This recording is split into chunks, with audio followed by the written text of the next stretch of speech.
And I'll call the roll. Councilmember Camille Cazzaretti. Present.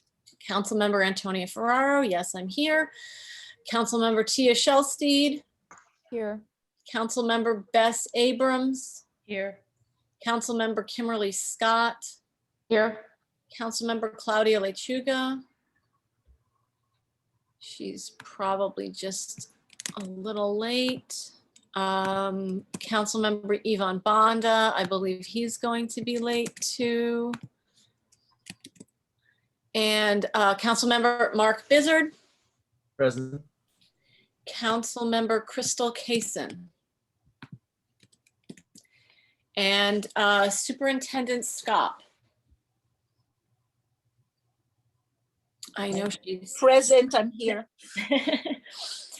So thank you everyone for coming to the District 15 Community Education Council meeting tonight. We appreciate your time and we're glad you could join us.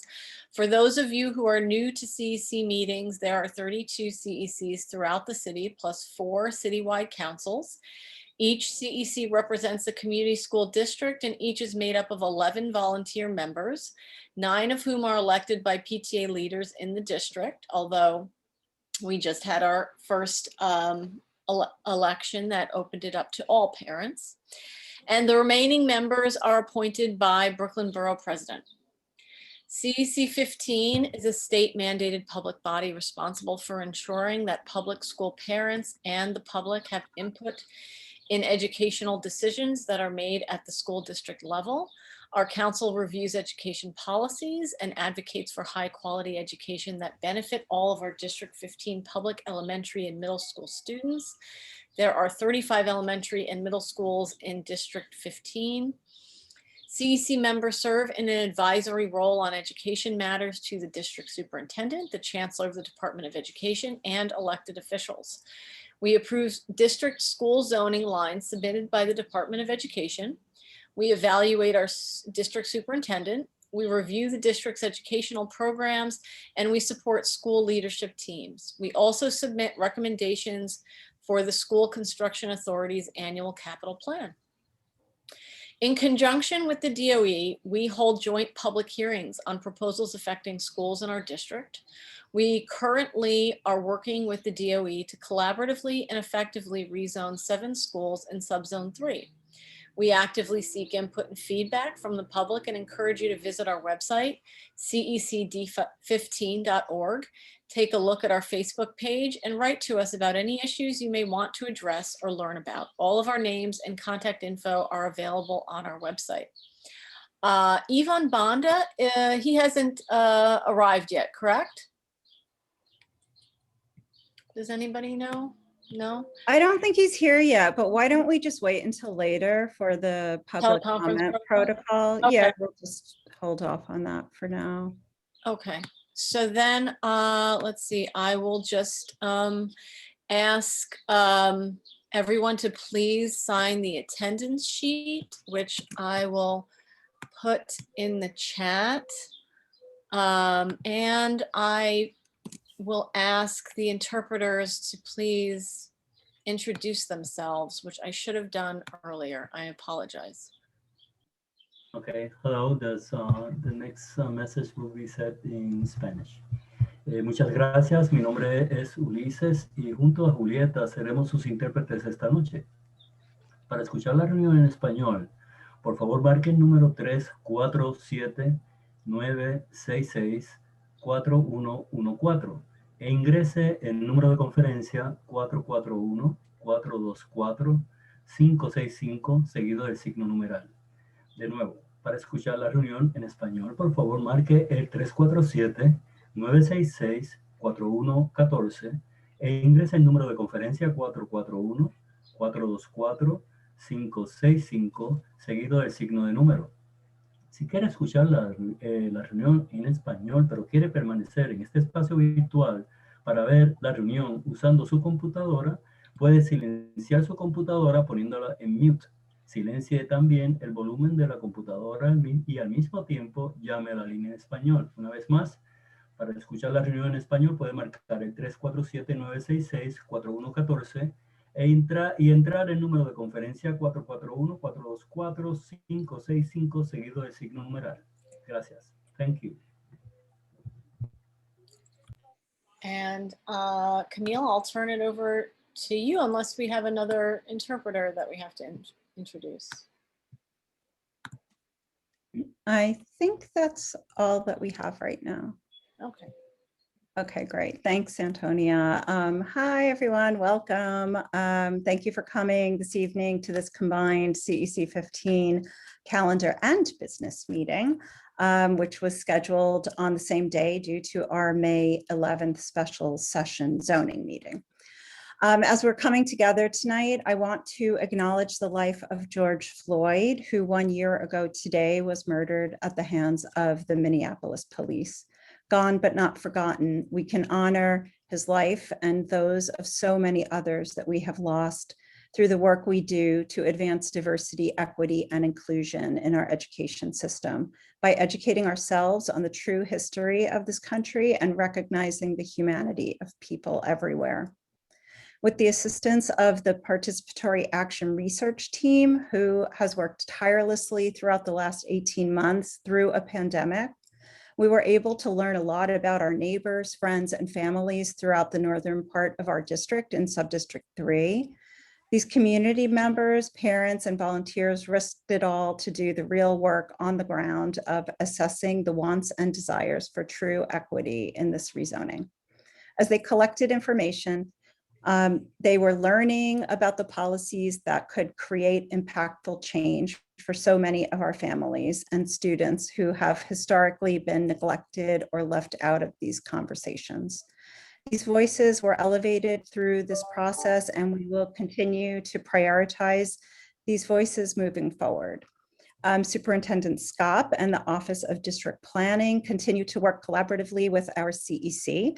They are currently in the process of meeting with school leadership teams in the subdistrict to solicit feedback and to clarify questions on the preliminary proposal that we saw on May 11th.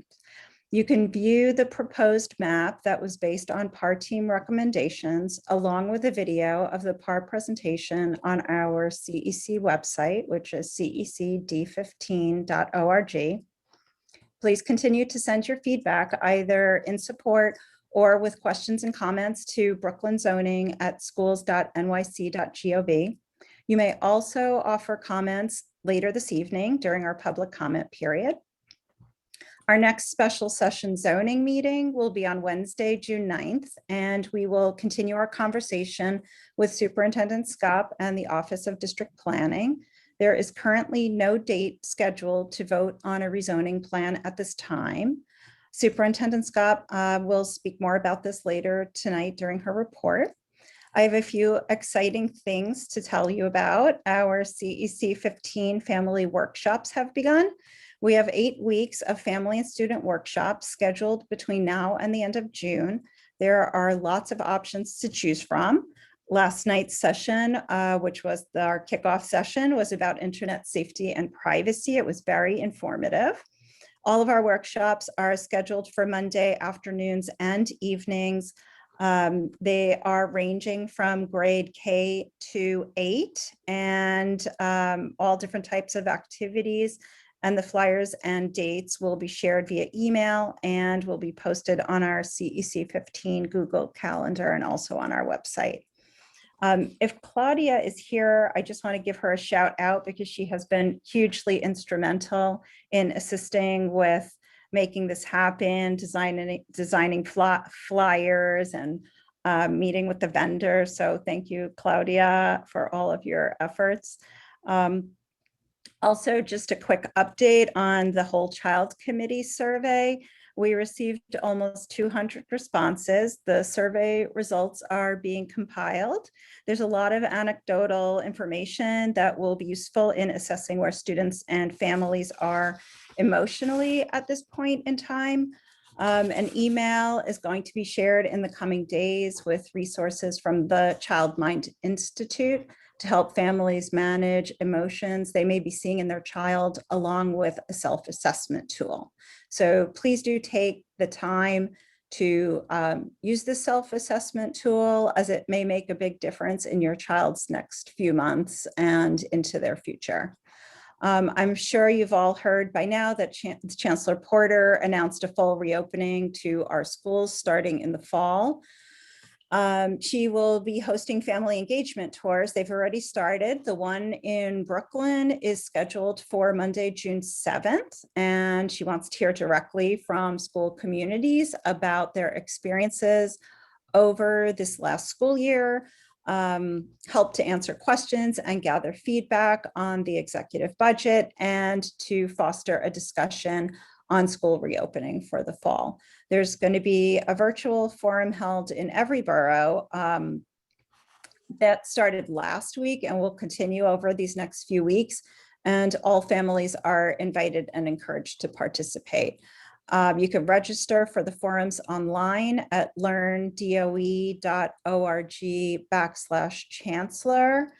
You can ask a question or provide a comment during the event about a number of categories, including health and safety, special education, fall reopening, social emotional learning, and other topics. Each forum is going to be recorded and posted on that same link, learndoe.org/chancellor, so that school communities may access them at any time, and interpretation services will be available for all of these meetings. Some of the videos are already posted and accessible, so please take a look, and we are very curious to hear your feedback on what you think about the meetings that are already posted. And speaking of feedback, the New York City Council Finance Committee is currently soliciting ideas on how $8 billion of federal funding should be invested in our public school ed budget. So you can sign up to share your written testimony at council.nyc.gov/testify/, and maybe Antonia can drop that in the chat while I answer.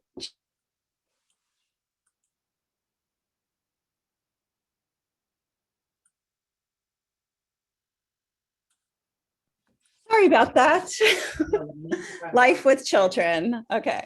So some of our CEC members have already submitted written testimony, and the New York State Education Department released a survey on how that $8 billion in federal COVID funds should be spent. So feel free to participate and have your voice heard.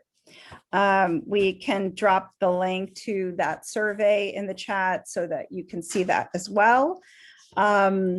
So just some updates. In our last meeting, which was May 17th, we passed a few resolutions. One of them was a resolution on adjustments of fair student funding weights.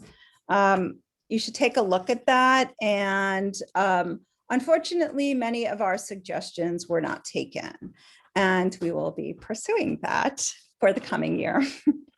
There was also a resolution to require and allocate funds towards a 5-year class size reduction plan. I know that many of you are interested in smaller class size, so that has been submitted to the DOE. And lastly, we passed a resolution to amend annual leave procedures. This is for our principals and APs who have been working incredibly hard in this last year, and we want to support their ability to maintain some of their vacation days in this school year without losing them. So we wrote a resolution in support of that. I just want to remind all of you not to lose sight of the upcoming mayoral primary election, which is on June 22nd. In-person early voting for the primary begins on Saturday, June 12th, and runs through June 20th. Because of mayoral control, whoever the next mayor is will be working closely with CEC 15. We continue to advocate for changes to the state law for a more leveled amount of school governance that includes parent voice, rather than maintaining this one-person rule over our schools. We do not have any results from the CCEC elections as of yet, so please stay tuned to see who your next CEC 15 council members will be. We are all super excited about the future of District 15. That is the end of my report, and I will just ask if there are any questions or if any council members have anything that they'd like to add.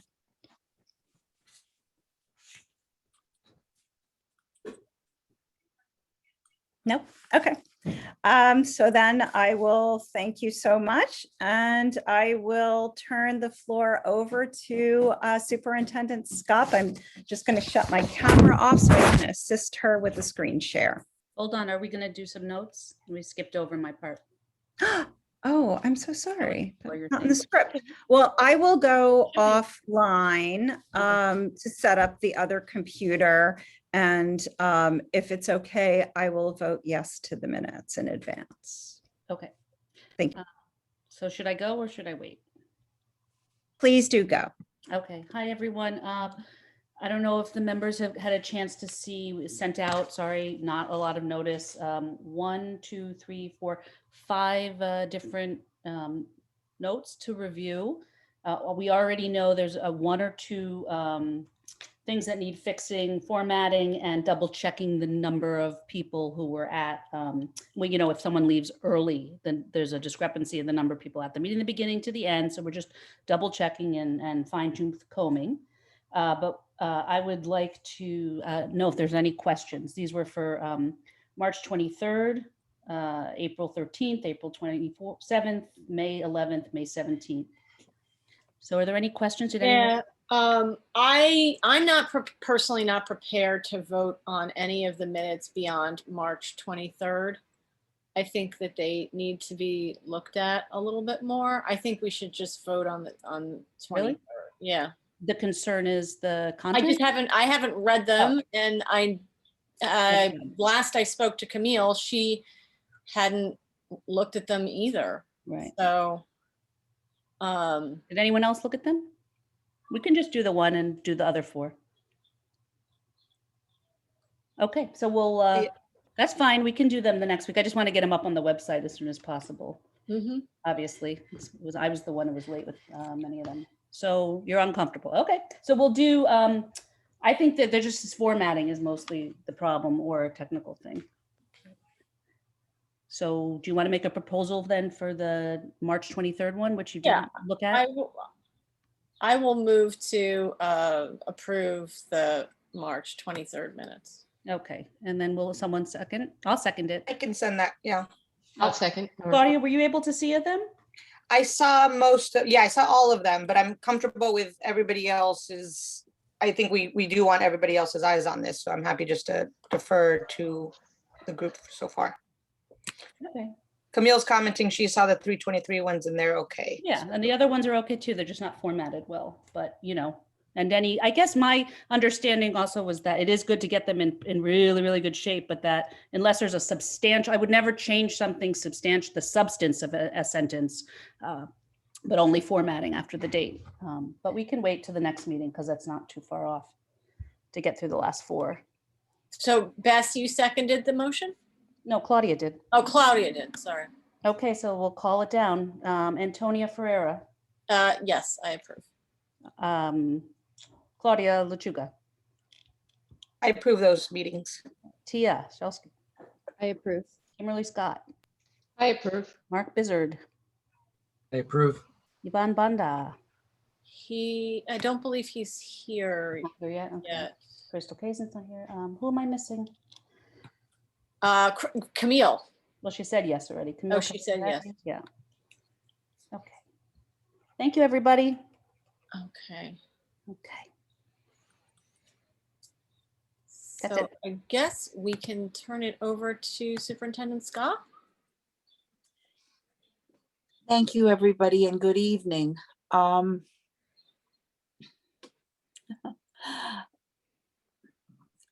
I think you're going to find my report a bit redundant because Camille and I are going to report out on the same things, but I'll try and be brief and hit points that you may not be aware of. So thank you so much for the opportunity to come and talk to you and for the opportunity to share what's going on in our district and especially what's going on across the districts through the DOE. Next slide, please.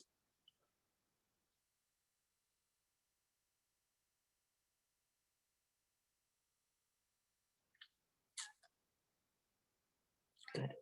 So basically, I'm going to talk to summer school, but also to the fall reopening and to the rezoning briefly as well. And then I'm happy to answer questions and comments. Next slide.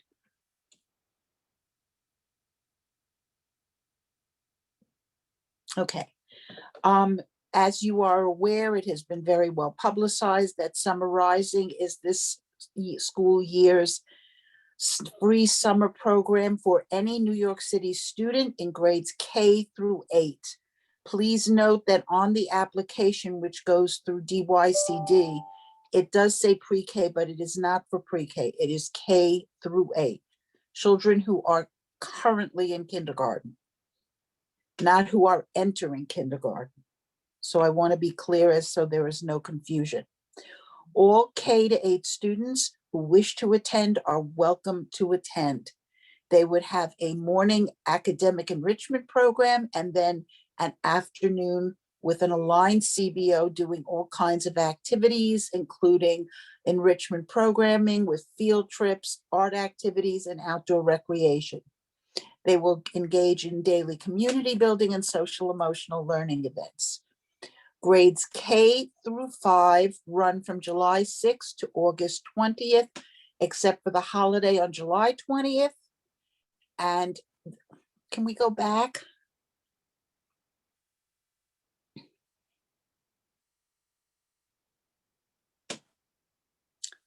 One more. Thank you. Okay. And grades, they run from 8 o'clock in the morning until 6 o'clock in the evening. Grades 6 through 8 run from July 6th through August 12th, except for July 20th, and the hours are 8 to 4. Not grades 9 to 12 run from July 6th to August 13th, again, except for July 20th. And those are the high schools, and schools will program the students into the courses they need or would like to take for enrichment. Students with 12-month IPs who are D75 or ESY will go to school from July 2nd to August 13th, except for July 5th and July 20th, Monday through Friday. The hours are from 8:10 in the morning until 2:40, with the option to stay for an extended day. For ESY, it's from 8:10 to 2:10, with the option to stay for the extended day. Next slide, please. So this is very district specific. We have, as usual, groups of schools that have been put together at one site, and they are aligned to a CBO. So if you look at the list, you will see that PS1, for example, has 516, 131, 94 with it, and the principal in charge is Wanda Lopez Ramirez, who's here with us this evening. And it goes down the same way. PS15 is not sharing with another school. PS15 and PS676 have their own schools this year, as does 154 and 443. Now, the other schools are aligned. And as you can see, this is the list of people who will be in charge. All the sites will provide students with breakfast, lunch, and snacks. Any student K to 8 may attend. A small number of students will be mandated to attend for academic needs. Please talk to your school if you have a concern. These are the promotion endowed students. And all academic activities will focus on enrichment and will be exciting and accelerating studies, so the kids are having fun. They are not being drilled and killed. The schools are being encouraged to continue with the curriculum that they use, so it is well aligned school by school. In the case of our schools, many of them are using similar curriculum, so they're doing it all together. Again, the CBOs are aligned to this. Every site listed here has an aligned CBO, and consequently, they will be offering engaging camp-like activities. Next slide.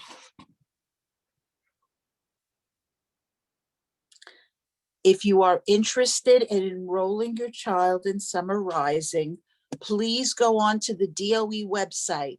This is the link, www.nyc.gov/site/services/summerrising.page. It's easier to get to, just go onto the website, type in Summer Rising, and it'll take you right here. This is what it looks like. Next slide. Okay. I am sure that you heard, I know Camille announced it, I'm going to announce it again, that the Chancellor and the Mayor have both announced that all of the health indicators indicate they have determined that we will be returning full-time to in-person learning in the fall of 2021. This means that all students in grades 3K through 12, including students in YABCs and adult education program, will be learning in person in the fall. It means that all teachers and staff, principals, teachers, school staff, who the Chancellor acknowledged, will be back in school. There will be no fully remote position and no fully remote program. There is no remote program. I want to be very clear about this because this is exciting news. Okay, so please be aware that there is no remote program.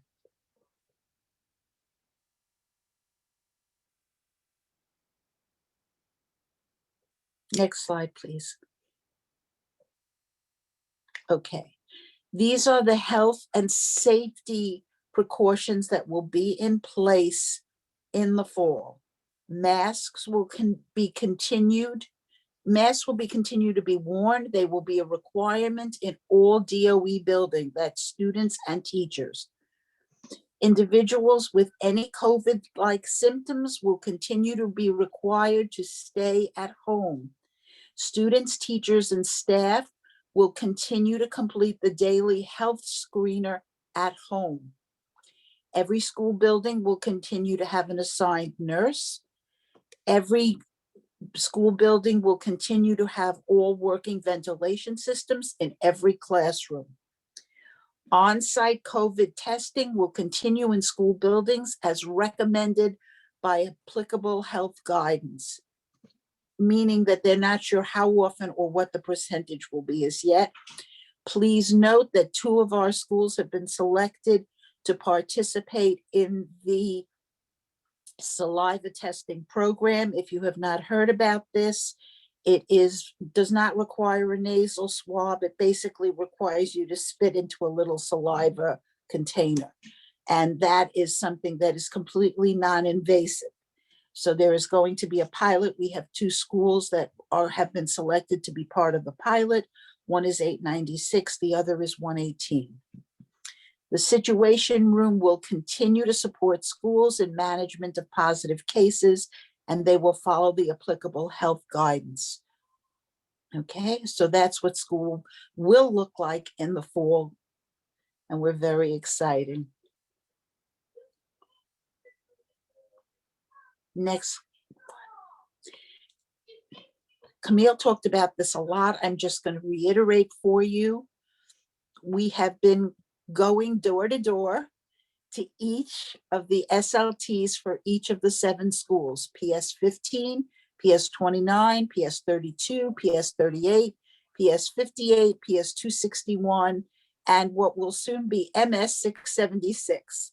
We've done approximately 5. I may be wrong with the count. I know we've done PS 15, PS 32, PS 58, and 676. I think we have 2 more to go this week. What we have been doing is exactly what was done with the CEC. The park team the Office of Planning present the potential proposal. They show the potential map. And then there is just questions and comments and answers in addressing the concerns of the community.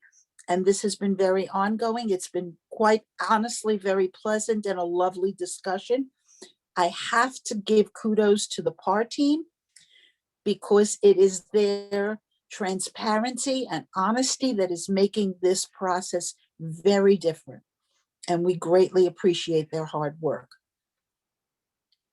Additional information is available.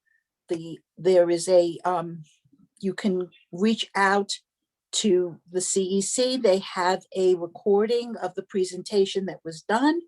You can also get more information on this site, www.schools.nyc.gov/about-us/planning-buildings/district-planning. Please do not feel you have to be at a meeting to share your opinion, your idea, your questions, your thoughts. What I would respectfully ask is that you go on to the website, Brooklyn Zoning at schools.nyc.gov, or if you forget that address, that URL, please don't hesitate to reach out to me at askop@schools.nyc.gov. And with that, I believe, next slide, I will take any questions or comments.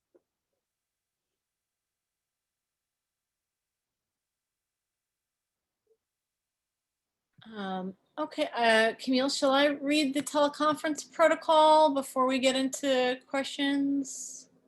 Yeah, let's do that. Thanks. Okay, let me go back to that. Due to the COVID health crisis, we will be practicing social distancing. We will be conducting meetings through teleconferencing until further notice. Tonight's calendar meeting will include a public comment period so that we may allow for additional feedback from our school communities. Here are the general rules of engagement. For your own privacy, if you wish, you may turn off your camera and use audio only. Please also sign into the Google Doc and the chat. When you comment, please respect the privacy of others. Please do not include names of children or staff. The public comment period is meant for comments, but as is customary, CEC 15 wants to hear your comments and concerns and help you get them addressed as needed. When answers cannot be given in a session, we will provide them in our weekly e-blast or in an upcoming meeting. Please sign up for CEC 15 emails at cec15@schools.nyc.gov. If you want to comment, please identify yourself by using the raised hand feature and include your question and name in the chat. If you're calling in, press *9 to comment. We will call on you by the last 4 digits of your phone number. Speakers will be called on one at a time and will be allowed 1 minute for each comment. We will hear as many speakers as the time allows. It is possible that not every question will be given time, so the best way to get your questions answered is always to write to the CEC. Also, if you prefer not to speak but would still like to submit a question or comment, please write it in the chat or email the CEC at cec15@schools.nyc.gov. So I'm going to look and see if anybody's hand is raised for questions for the superintendent. I'm not currently seeing anybody. I do have a question in the chat about from Mel Bowler.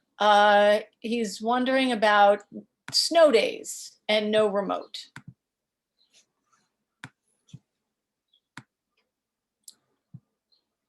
Superintendent Skop? This is a great question, Mel. I think that the snow days will be remote, but they will be citywide remote, which means there isn't going to be a option for remote, meaning that there cannot be an option for remote in terms of the way it is now, where some kids are remote and some kids go to school. All kids are expected to go to school. What has happened is that we have had the opportunity to understand the way technology works. everybody who is on this call right now, on this Zoom meeting, this is not something that would have happened 2 years ago. We would have been in a school, or we would have been in an office, and we would have been having a meeting. Now, this is the way to have meetings. Snow days will be similar. It will be a citywide decision as to that day will be remote. The mayor has said there will be no more snow days. So they will be remote, but they will be all remote for everybody, which means that for that one day, there will be special programming and there will be remote instruction for the whole city. Somebody just typed into the chat, well, what about after school programs? After school programs, I am sure will return as well, because we are currently using the CBOs who run those after school programs for the summer program. All right. I don't see any other question. Oh, here's another question. Will the permit fees be normal again? I don't have understanding of the permit fees, but we'll be happy to find out for you. I don't think the decision has been made as yet. Okay. Maybe while we're waiting for more questions from the public, I will ask the CEC members if they have any questions, and I'll just, Camille, do you have any questions for the superintendent?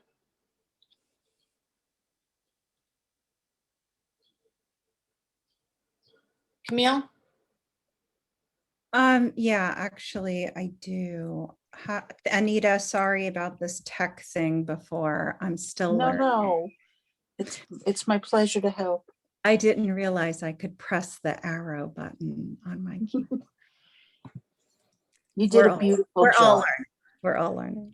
Thank you for allowing me to experiment here. So my question actually was about, like what other people have asked about the remote days when the days are remote. But like, what is going to happen if there happens to be like a classroom outbreak and then the whole class has to go remote? So and I'm asking because I wonder, like, will the principals have to do all of this remote scheduling anyway and just sort of have that ready to go? I think that first of all, there hasn't been this more granular discussion of these kinds of concerns as yet. I'm going to project what I think is going to happen, but that's no guarantee that that's the decision. So first of all, we even now have situations where there is a case or there is exposure and the school closes one classroom. And that's what's been happening. Thank God we have moved away from the necessity to close an entire building, and that has really been significantly different. My guess is it is very much easier to say to a class that you will be closed for X amount of time, and that's what the instruction will be. I think they will still follow that protocol. I think it will be for a lesser time. Remember that initially classrooms were told to be closed for 10 days. I think there will be a transition to a much shorter time. The other thing is that I think that it will work. What I'm curious about is I wonder what happens if you have a child who's home sick or who was exposed. Can they Zoom in to class? There are things like that. Or even if they had a tooth pulled, I'm curious about those things. So we haven't gotten any granular information. One thing that I can say for sure is that the world has changed. Electronics are the technology is going to change the way we envision school. I mean, snow days is the bigger picture, but because that affects everybody, it's very easy to say that everybody is going to Zoom in on a day when it's snowing tremendously. It'll be safer. Kids don't have to go out, although I know that it's almost a cultural icon. So I'm sure we can work around it. We did this year.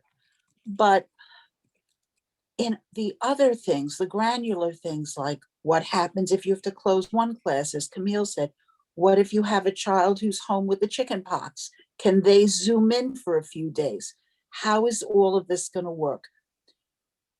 I think that these are things that we're going to have to think about. I do not think that the schools are going to have to plan a rigorous schedule that says this is what happens, this is what we're doing. What I do know is they've already planned rigorous schedules, so they don't have to go back and reinvent the wheel. So if they have a day off, they have a schedule they can follow. That doesn't mean that will be the schedule. Things will change, other things will happen. But I have had the privilege, and it has been a privilege, of going into 30 schools so far, almost all of our schools, to do the principal evaluations. And I can tell you that the remote instruction in most of our schools is so seamless and so beautiful that, first of all, the schools are indicating that the kids have in fact made some academic progress. Despite the fear of learning loss, they not only haven't lost, they've actually grown. Second of all, when you watch the teachers teach the kids, and I've specifically focused in on little ones because I'm curious about the youngest children and because I was an early childhood teacher, I am amazed how if you watch a remote lesson, you see kids who are really engaged, who tell each other you're on mute, who know how to fix things, and you're talking about first and second graders. It's phenomenal. So I think the world has changed, and I think our teachers are very adept at this and can very quickly adjust things. And the fact that the kids will be in school for 99% of the time is going to make a huge difference. But I think there will always be some contingency plan ready to go, as it was when we were in the paper and pencil stage. I used to always have to leave plans for a sub, and they would be a folder on my desk with plans for a sub. So I think that that'll be part of it, but we haven't gotten really granular information as yet. I thank you so much. I'm going to allow myself a question.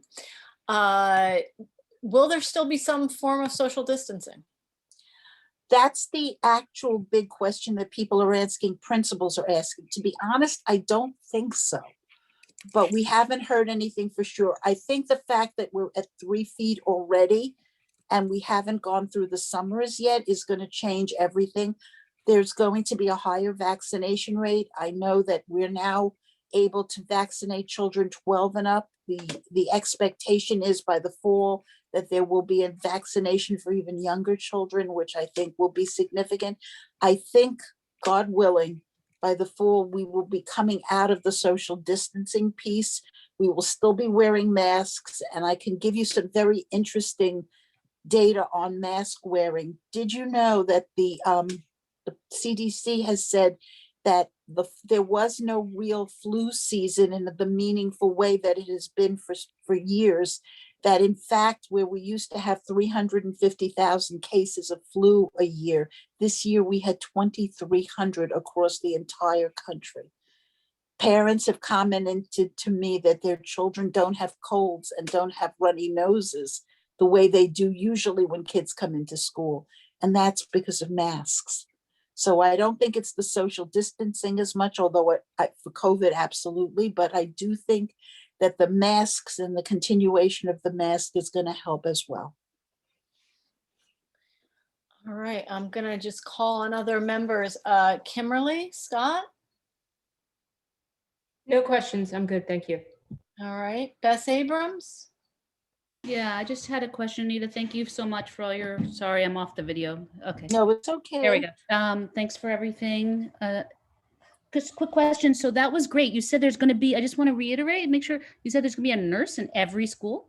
There is a nurse in every school at this point, and they're not taking them out, to my understanding. That's what the chancellor has said. Okay, because I've seen schools, so that means some are part-time though, right? No full-time nurse. No, to my understanding, there's Really? supposed to be a nurse on staff every day full-time. And we've had schools where the nurse is called in sick and they have sent somebody else. So to my understanding, there's a nurse there all day. I didn't know that. Okay, that's good to know. And then also, yeah, because all right, well, I'll follow up on that with you, outside of here. That's great to hear. And then you had mentioned that, going back, every school will have the ventilation in the classroom. So I just was curious, like, what is going to be the, what's the word, the monitoring of that? That's going to be Oversight. done. I'm sure that's going to be done through school facilities because it's clearly not going to be done by me. Right. Who knows nothing about anything with HEPA filters. But I will say this, they have been, that one of the things that's happening, and I can relate to this, is that they are now going to bring back the people to the office buildings as well. And they've all held off on that because the office buildings, like, for example, 131 Living Street is an older building. It's a lot of stories. You need to use the elevator. It's a little more complex. So they've cleaned it and they've been meticulous and they brought in a lot of ventilation equipment. They've opened all the windows and things like that.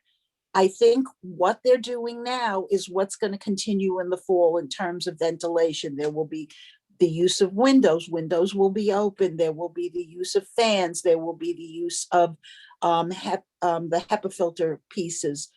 And they will continue to monitor. I think you have to look school by school. But again, I know that the Office of School Facilities is very much on top of this. Yeah, I mean, I really appreciate that. I know you're clearly an effort, but I know there were some schools that really just didn't have the right kind of windows. There were so many issues. So it's a lot of vision. So they're doing it. They're working, and if they can do it at 131, I can't even begin to tell you like how shocked I am. And we have a gorgeous office. I think it's a gorgeous office, but the people who are in the BCO will tell you on the 5th floor where they were working in cubicles and were closer, it's a little more complicated. Okay, well, thank you very much for your report and answers. Claudia? Yes, hi, Superintendent Skop, just wondering, Camille had mentioned this, and I think a couple of other ideas have come up about the emergency relief fund plan that is soliciting ideas right now for usage of these emergency funds. Is there anything that the district is prioritizing? Like Beth just mentioned, whether, we actually have full-time nursing at all our schools. There was a comment of after-school programs in the chat. Whether it's like, yeah, so what is being prioritized and what can parents, if anything, like help advocate for in this solicitation period? So first of all, I should explain to you that the money is not coming through the district at all. It's going straight to the schools. And we've been very clearly told that. So I have no control over that. What I am prioritizing is the money from our grant in terms of using it towards anti-racist training, parent workshops, materials, training for teachers. We just had with the principals conference, we brought in Goldie Muhammad, and she did an incredible workshop for the principals on culturally responsive curriculum. And it was just superb. It was beautifully received. And we're going to continue to do some work with her in the fall. We're going to bring in to talk with the parents. I've mentioned this before, Karen Mapp. We're having teachers working with teachers to develop curriculum. So we're doing a lot of, that's our priority. My priority for the district in terms of academics is very much looking at foundational literacy. You all know that I was an early childhood teacher, so it is incredibly important to me that we have strong literacy programs and kids learn to read fluently by the 2nd grade. You must be so tired of me saying this by now, but that's what we're prioritizing. And as I've gone around door to door, I have seen high quality instruction. I have seen teachers who know how to teach phonics well and whose children are reading really well, who can tell you what they're doing, who can tell you what a diphthong is, who can tell you what a digraph is, and who literally know how to blend the sounds to read beautifully.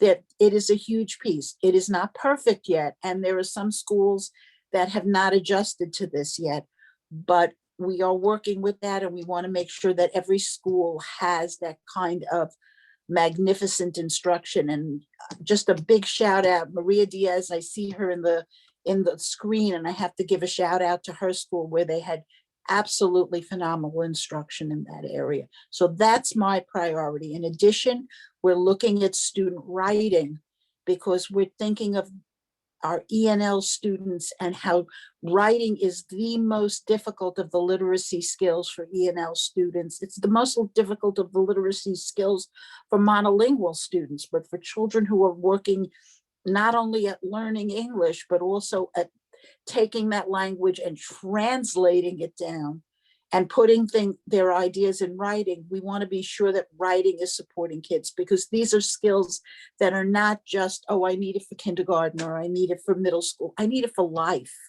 And so we want to make sure our kids have the life skills they need, the academic life skills they need, because kids who are good readers and writers stay in school, graduate, go on to college, and have very great opportunities than kids who struggle. So those are the priorities for us.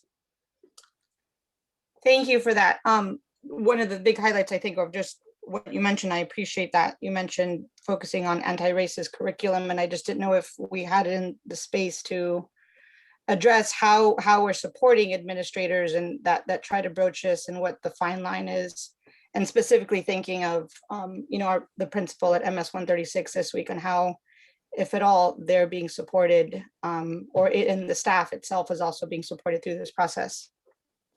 So I will tell you that I met with the staff at 136. I cannot discuss this with you. It's an internal situation and I can't discuss it for a lot of reasons, but I can tell you this. When we talk about anti-racism, we're talking about anti-hatred for all groups.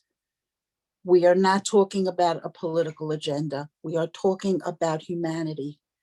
And that's the focus that we have. My concern at 136 is ensuring that they come together as a community, have the difficult conversations with each other, get past this, and focus on what is important, which is our children and their learning. And thank God we've been very fortunate. It was all over the press.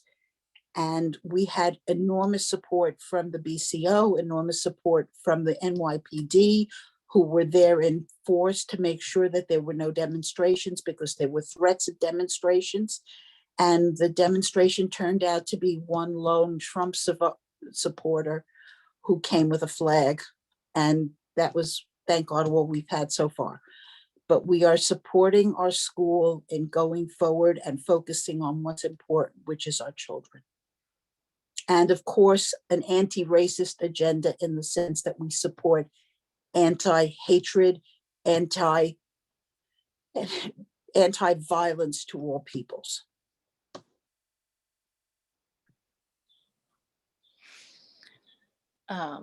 Claudia, is that it? I guess I'll move on to the Yeah. next member. Tia. Hi.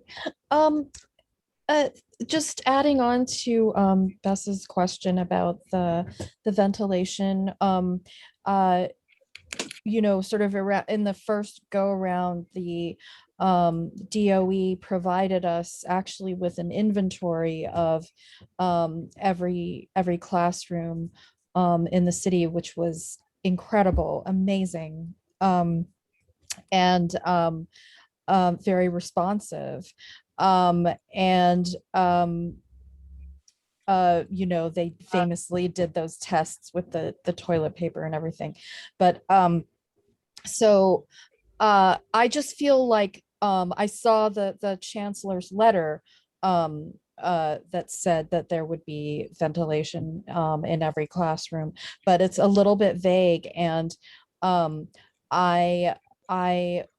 hoping that you will convey to the DOE, because I know this is obviously not your decision, but that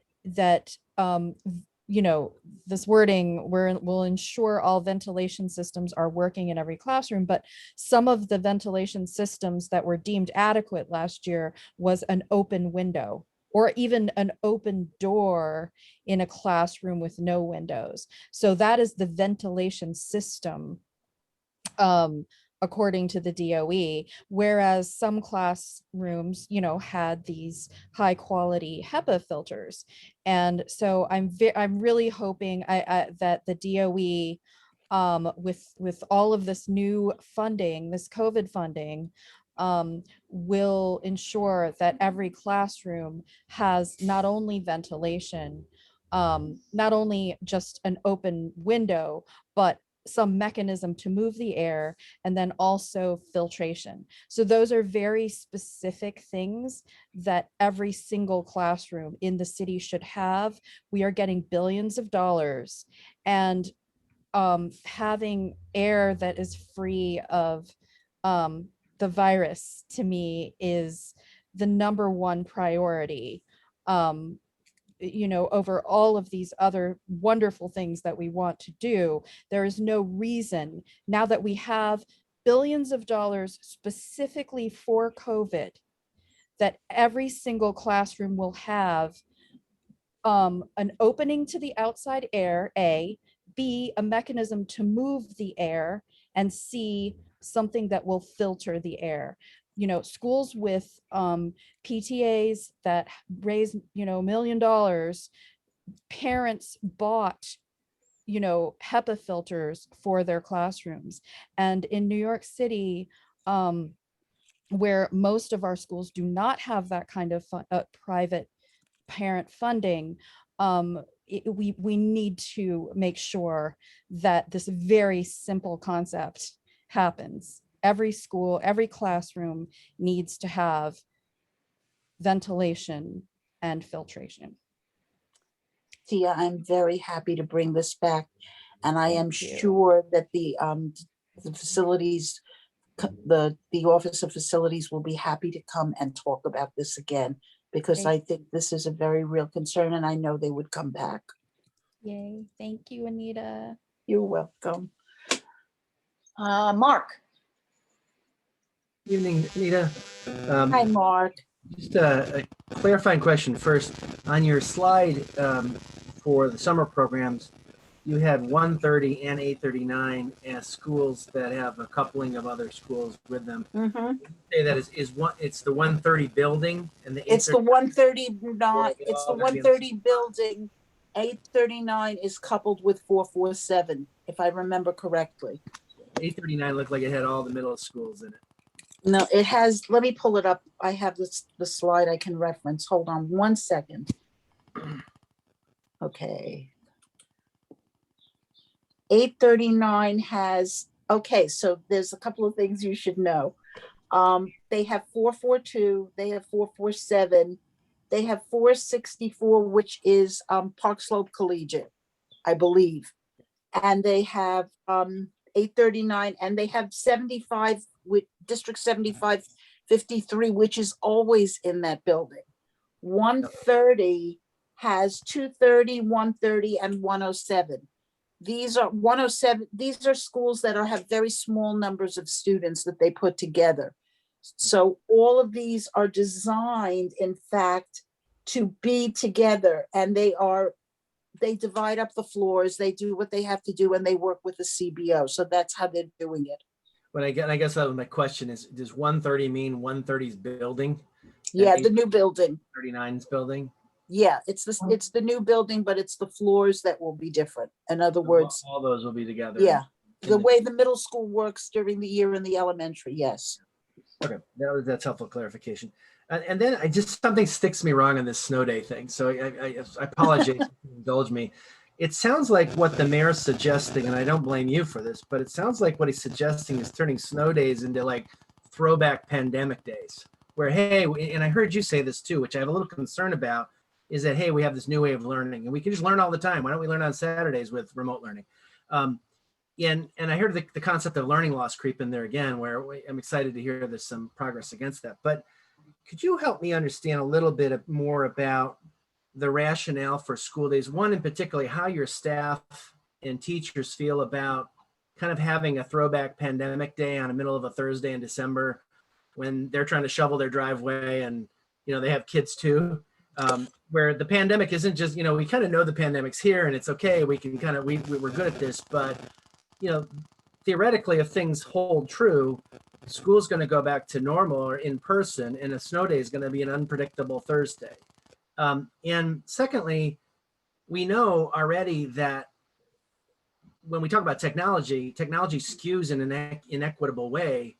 And those kids who most need to work on the absenteeism, who this might benefit, are not going to have the laptops. And kids like mine are going to be able to connect begrudgingly because they want to go to the park and go sledding. But I'm interested in kind of hearing a little bit more about the rationale and the excitement over having school on schools. And I know some working families are very happy about this. Some working families are very upset about this. But it'd be good to kind of hear why. I'm going to be honest with you, Mark. I think what's going to make this decision is neither going to be the working families nor the mayor. I think it's going to be the UFT.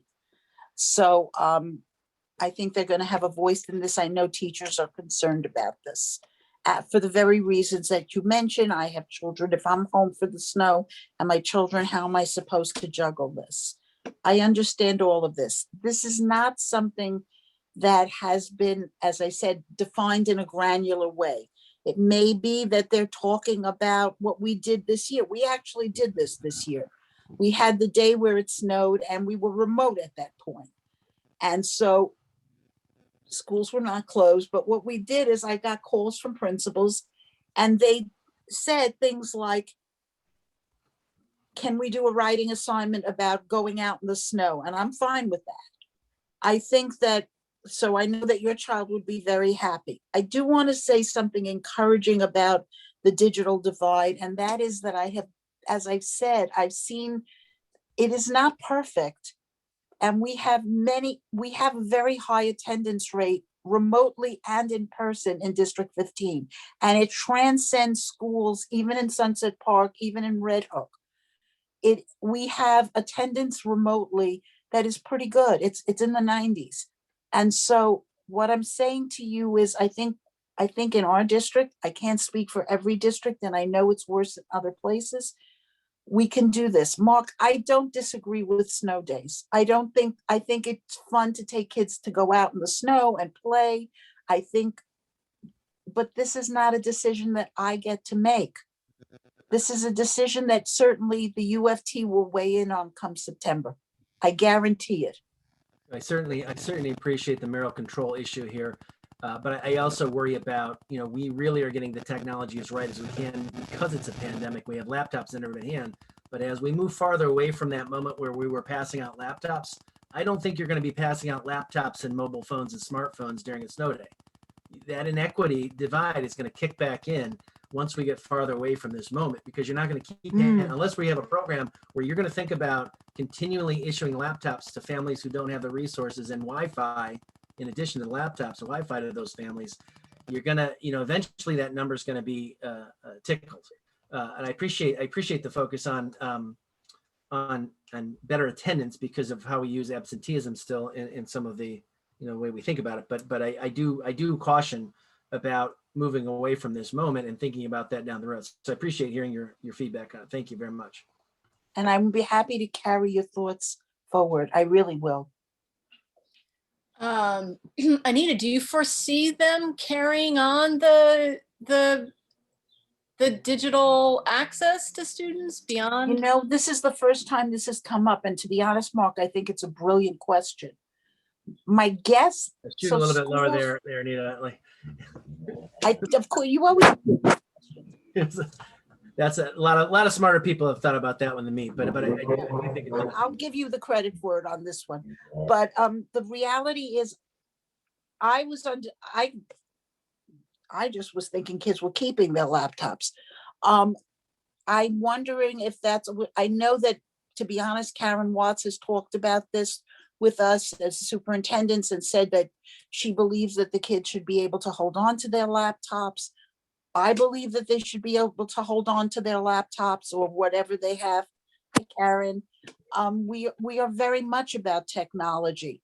I think that the city is going to have to think about this. And as new kids come into the school system, what happens? I know that the schools are going to use their RESOA money to replace technology. So what is going to happen in terms of new kids? I know they're going to have technology that they use in the buildings. I'm assuming that if it's going to snow, they get to take their technology home the way they would take a textbook home. This is how I envision the future. I don't have a crystal ball. I can't guarantee it, but I feel as if that's what's going to happen now. Good afternoon, District 15 community. Anita, if I could just step in here for just one quick moment and just say that students will be able to keep their devices in the new year, and schools are replenishing as needed, right? So, that's something we want to ensure that students continue to have. So we'll continue to work on that to ensure that, all students have not only the devices, but access as well. All right. Thank you. Thank you, Karen. Okay. We do have Just, some questions from the audience still that I'm Wait, gonna. Antonio, I just have a clarifying question. go I ahead. just want to confirm from Ms. Watts that, is that coming from the school individual budget or is that coming from the district? The district doesn't have a budget for those kinds of things. Wait, who's asking? Because I want This to. is Claudia. So asking about if families Oh, are able to keep Claudia. their tech, Claudia. yeah? Can I just, will you indulge me for 2 seconds? I need to explain something. As a district, we get a very limited amount of funding. So for example, if we did not have the SIGA grant, the SIP grant, my funding for the year would be roughly $25,000. That would be it. The districts are not the recipients of the funding. The funding goes directly to schools. All funding goes directly to schools. And this came about years ago in the concept of schools having the opportunity to purchase what they need and knowing what they need. So we as a district per se don't have the funding to give. I feel we are singularly blessed because we have this wonderful grant that enables us to support a very strong anti-racist agenda. As you know, it enabled us to support the PAR process. It enabled us to work with WXY and to revisit the diversity initiative and to support, again, the PAR process working with WXY to present a report and to go forward. All of these things are coming because of the grant. If they had to come out of my budgets, I would be selling pencils on the corner with a tin cup. But they don't. And the thing that's wonderful is the schools get the money. And they are the ones who make these really important decisions about what they need. And that's a good thing. And so forgive me when you say, is it coming out of the district? It absolutely is not coming out of the district. I appreciate that, but you also mentioned the schools getting the ResOA tech grants, and those are not distributed uniformly across all schools. So there's like a large amount of funding there that's very disproportionate and not equally distributed. So a lot of schools miss out on that simply because of how they're dispersed. So there is discrepancies on that. So it's just a shame that it obviously comes out from school budgets, especially if they're given limited funds already from these various sources. And schools have received funding specifically for technology, the Smart Schools Bond Act funding. So there are a number of schools that have received that specifically for technology. But we'll ensure that all students have access. I think that will continue. And I think that's a priority for all of our principals. They care very much about this and they have replenished their technology. Yes, in the spring, schools have ordered 300,000 new laptops across the city. And so, they will also retrieve laptops from students who are graduating and so on. So the goal is to have one-to-one computing for all students across New York City. So if Ivan Bonda is not here, I'm going to go back to the public questions and comments. Is Ivan here? I don't think he is. Yes. Oh, you are here. I am here. Yes. Hey. I got him on my phone. I'm sorry. Okay. Do you have a question? Yeah. Oh, no. Okay. I'm fine. I just let you know that I'm here. I'm I just sorry. wanted to give you your opportunity to ask Superintendent Skop a question. Thank you. Do you want to take over the parliamentarian duties and? I'm in my phone, so I'm not Okay. gonna Oh, able that's to true. You see. can't see. Okay. All right. Yeah. I'll So thank continue. you. Thank you. Whoever is replacing me tonight, I'm sorry I was late today.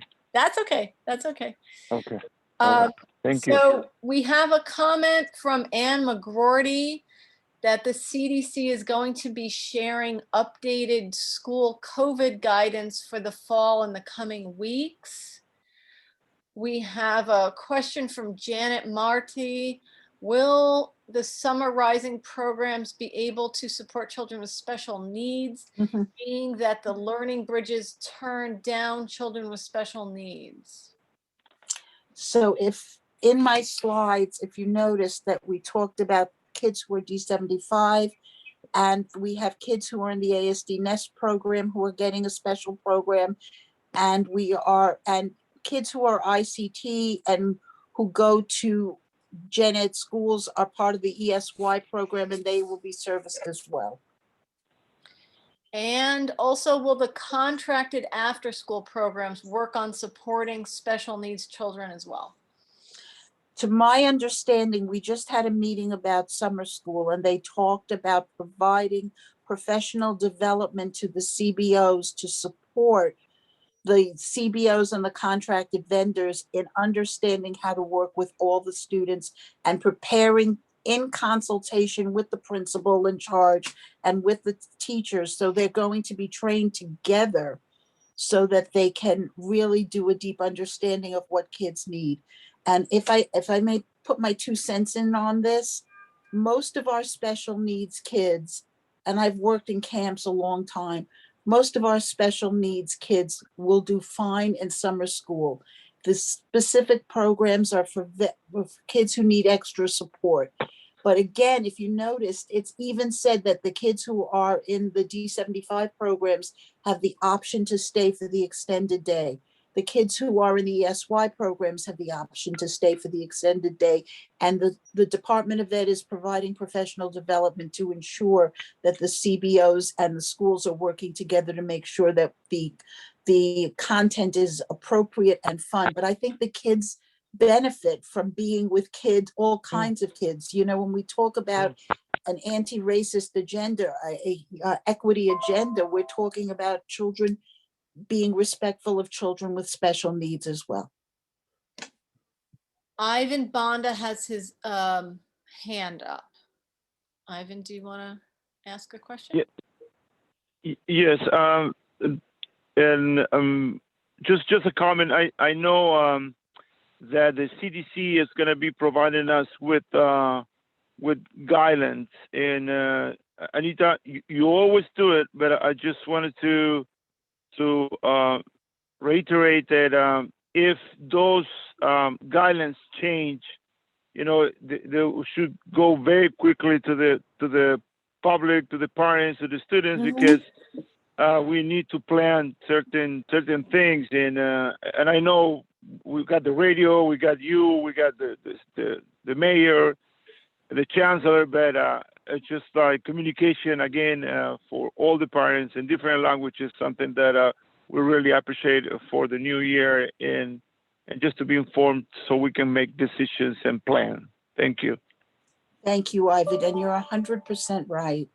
And I think that one of the most important things, and I don't want us to forget, thank God we're coming out of what seems to be a very dark tunnel, but we're coming out of it. We're beginning to see the light. I don't want us to forget how many people were lost in that tunnel, how many families were impacted by that tunnel, and how they will never be the same as a result of it.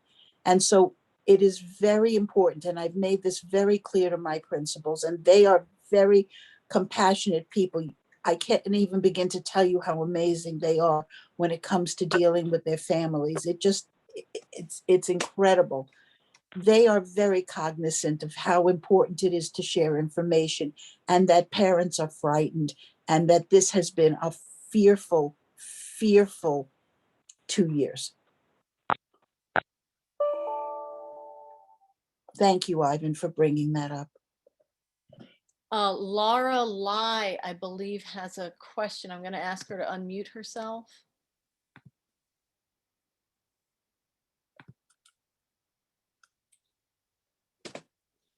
Can you hear me? Yes. Hi, Lara. Hi, how are you?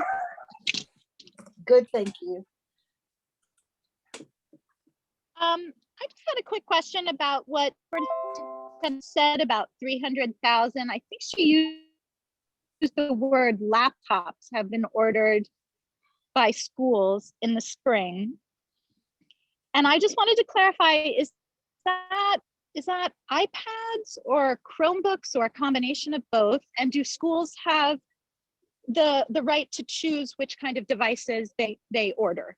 Because I know there's been some outreach to DOE that especially for older students, iPads are not quite devices, a laptop Okay, good question. needs for That's typing term papers and things 300,000 like that. devices. And so it's whatever the school chose to purchase. They could have purchased iPads if that's what they wanted, or Chromebooks or any other laptops. Yeah. Thank you. Okay. Could I just follow on that question? Is that you mentioned before, I thought I heard you say you're ensuring kids have access. Is that access just to the laptops, or is that also the internet? Well, Wi-Fi. yeah, so schools right now, if there's students who have devices, laptops, and do not have Wi-Fi access, they can receive hotspots. In the same way, schools can request a device for a student, a laptop, an iPad, sorry, for a student. In the same way, if the school has given the student a Chromebook that that doesn't have a Wi-Fi plan, the school can also request the device, a hotspot device for the student. Okay. So those are available now. So there should be no one without Wi-Fi because we have hotspots available. Great. Thank you All for right. clarification. So And that then was- in the summer, starting July 1st, schools will be able to order Chromebooks that will have the data plans on them, just like how the iPads do, and you can just connect to the internet. Chromebooks will be available for purchase by schools starting July 1st that will have that capability as well. Thank you, everybody. That was very informative. That was the last question that I have from the public. So Camille, is it all right to turn it over to the high school report from Superintendent Janice? Yes, please.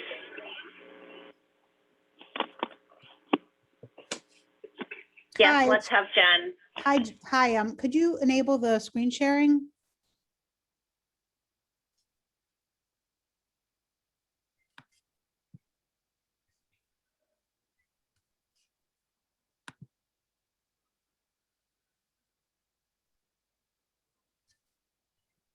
Thank you. Okay, Jen, you should be good. Thanks, Camille. Hi, everybody. Good evening, CEC 15. It's always a pleasure to be here with you. Greetings from Superintendent Ross, Brooklyn North High Schools. I'm joined here by my colleague, Greg Hagan. Just have a brief presentation for you tonight. As always, we want to share our goals with the community because everything we do is aligned to our goals. I just wanted to share a quick attendance snapshot for the district. The student attendance average for the high school district is 84%. D15 is actually a little bit higher than that, has maintained and held steady at about 86%. So we're really pleased with that, and we're going to continue to work with schools to make sure that students' attendance is 86% or higher. Our goal is always 100, 100, 100 for everything. So we are continuously striving to increase student attendance. And also we've been monitoring the Students who are with disabilities who are fully receiving services as indicated on their IEPs. We've increased from 50% back in December to 80% through strategic programming to ensure that as many students as possible are receiving their services as indicated on their IEPs. And we have that data here for you. Also, we had an additional 5% of students opting in for in-person instruction when the window was open. So we have 25% of our students attending in person. And although this will not be the case in the fall, we did want to share with you the data of who had opted in to blended learning when the window had opened. And as you can see from the enrollments within the schools, we do have more than 50% of students attending in some of our high schools, such as Millennium and Sunset Park. And we are excited that schools will be open in the fall to service all students in person. As Superintendent Skop mentioned, schools are working very hard to get their summer school programs and bridges in place for students for meeting their needs through enrichment and NX recovery. So right now, principals are working very hard, and our middle schools preparing Summer Rising and summer school programs that will meet the needs of their students, as well as bridges to help students who are entering for the first time in the fall. And we will have a number of supports available in our various sites. And also students will be able to engage in the SIUP or the Summer Youth Employment Program. There is a link to that, and I'll share this PowerPoint. I believe, Camille, I might have sent this to you, this PowerPoint. I will be happy to share it with you, to share with all participants so they can access links. I also wanted to just remind the community that we do every month have a beautiful community newsletter put together by Greg Hagan, who is our family leadership coordinator. And I did want to share with you that within the newsletter, which is also housed on our website, you can see all the incredible things that our schools are doing, student artwork, events, all kinds of wonderful things for D15 schools. For example, John Jay students participated in a really great Shark Tank event where they presented their projects for funding. It was really, really exciting. And this is a great way for the community to find out all the great things that schools are doing to support community building and to address student interest. There was a really cool paint and sip at Cyber Arts Academy for Mother's Day, and Park Slope Collegiate had an Understanding Childhood Traumatic Stress event. Cobble Hill had put together some really great after school programs. So this is a great place for the community to go and see what the wonderful things are that our students schools are doing to work with the community out at large, as well as the in-school community. So the link to that is always available on the Brooklyn North website. Brooklyn North also put together a Connecting with Family series.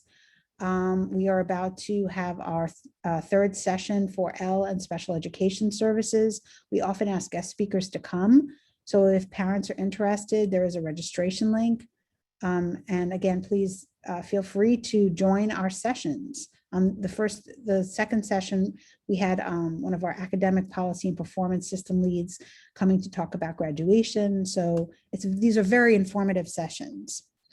And the last thing that I was going to share with you, well, there are two things. One is that we are conducting a leaders roundup for aspiring school leaders, for teachers who are interested in becoming assistant principal, as well as assistant principals who are interested in moving on to principalship. We are trying very hard to encourage leadership within Brooklyn North high schools.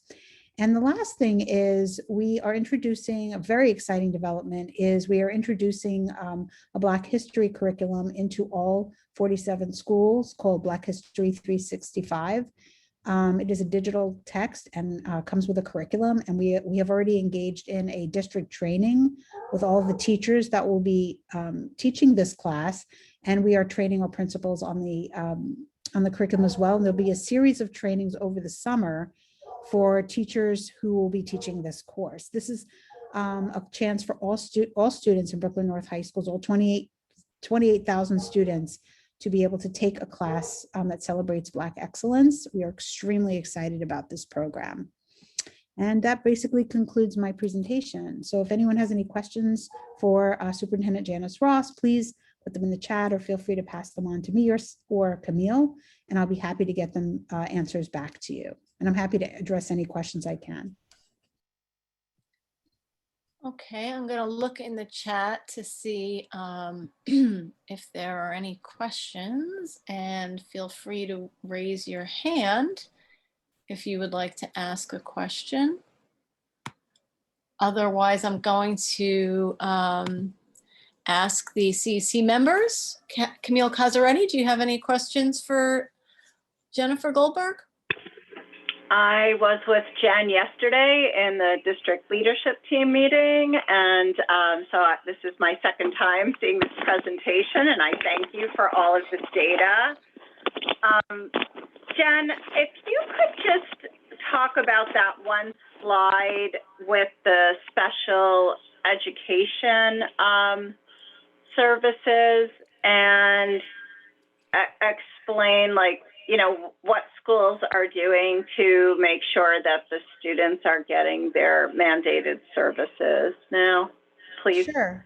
Well, there was a challenge with the back and forth between remote and blended. There were some challenging issues with programming students according to their IEPs. Some students were, there were teachers who were on accommodation, so they had to basically work very closely with the borough office to ensure that students were receiving their services. And so they had to have some very creative, but yet within the confines of academic policy measures to take to ensure that students were receiving their services. I can reach out to some folks at the borough office if you want a more of a breakdown of what they did to make movement from that 50 to 80%. But there were a number of programming decisions that had to be made that schools were struggling with programming, given the different learning scenarios, the different learning preferences. But Camille, I'm happy to provide some details to you, but I'd like to bring that question back to the borough office and to superintendent to break it down a little further for you. Yeah, I mean, I'm just particularly interested in those schools that were at the 0 mark in December, and, you know, why they were at 0 in December.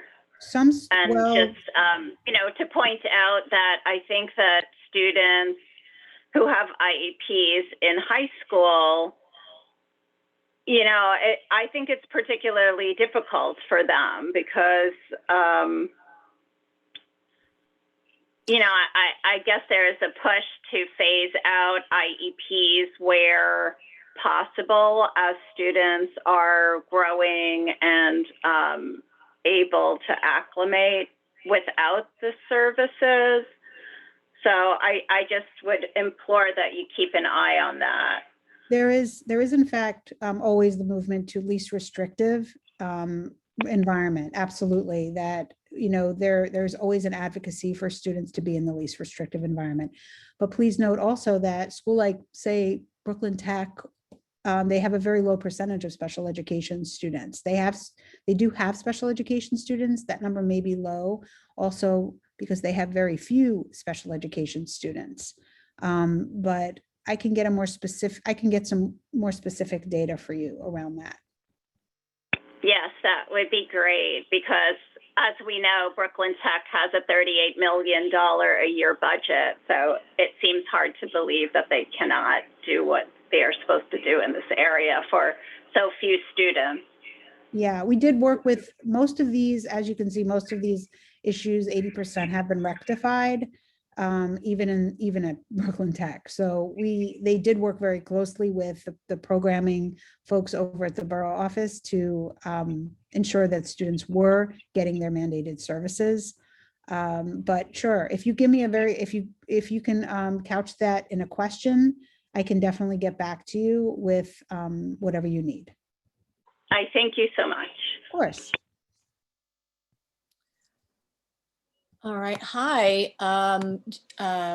Jennifer. I Hi. don't have a question. I just want to say it's a very, the Black History curriculum is a very exciting development that I look forward to hearing more about. Oh, it's fantastic. It is an incredible curriculum. It's a very interactive digital book, but schools can also purchase hard copies, which I'm sure they will move to both if they can budget for it, because giving the students, the physical copies in the classroom, a lot of students might have their laptops in the classroom too to access the materials, but it also comes with lessons and units. And the authorship of this curriculum is extensive. It is really a number of incredible authors have gone into the making of this curriculum. So, and it's rich with pictures, with music.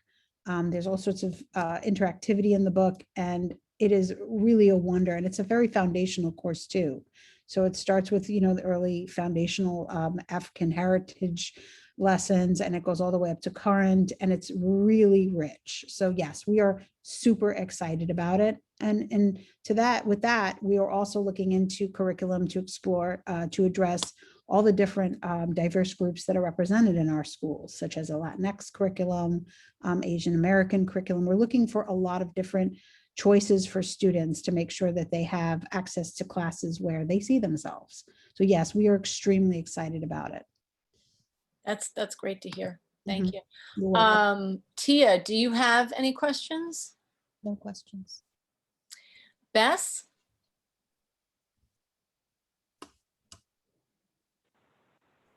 Bess Abrams? Oh, sorry, no questions. Okay.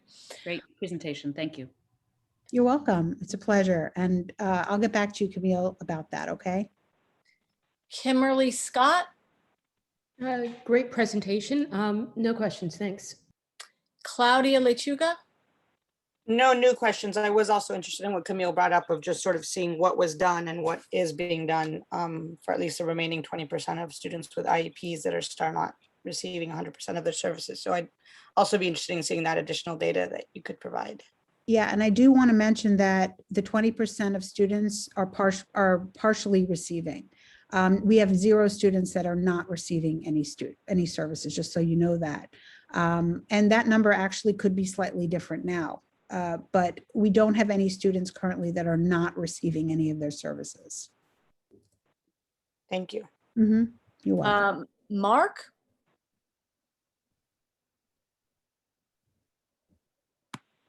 Mark, you're muted. Thank you very much. I appreciate colleagues jumping on the IEP issue. You made my work easy on that one. And Jennifer, thanks for visiting it. You've added so much to our meetings over the year. I hope in the next term with new CC people, you continue to come back and bridge the gap between our district and yours. As a former high school teacher, I get really excited about hearing about the curriculum you talked about, and I'd be really interested in hearing about what the plans are for Latinx and AIP communities, also to building a robust curriculum around those populations. Also super exciting. Just two questions. One, we have struggled quite a bit, and we have so many kids in high schools that you cover. I find it hard to believe we can't find one or a handful that would want to serve on this council.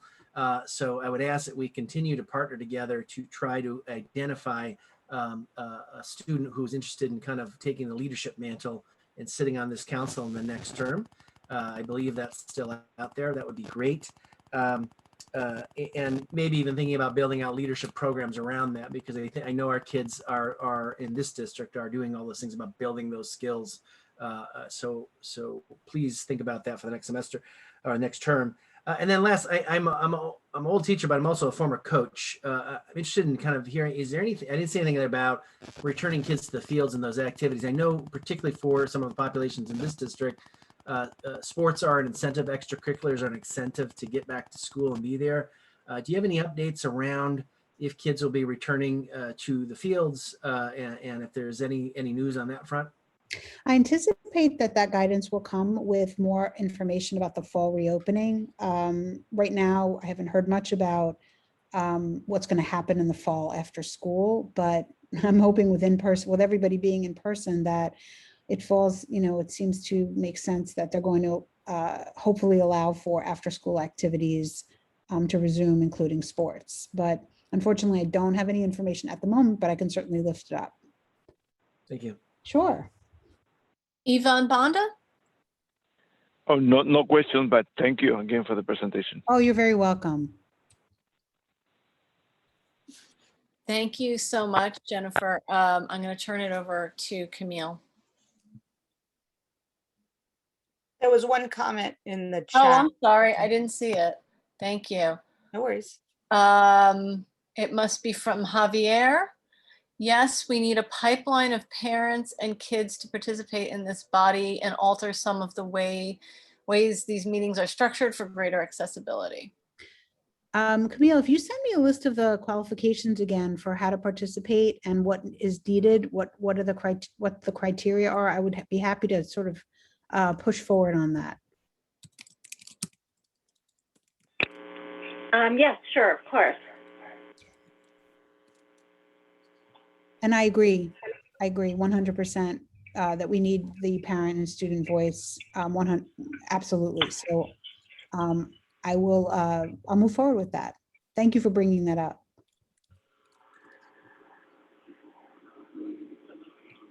Jen, thank you so much. I'm kind of going back and forth from one computer to another, but I think I might have to screen share, so I'm just going to stay at this one for now. Okay, so we are going to unofficially close our calendar meeting now and officially open our business meeting, because this is like a combined calendar and business meeting.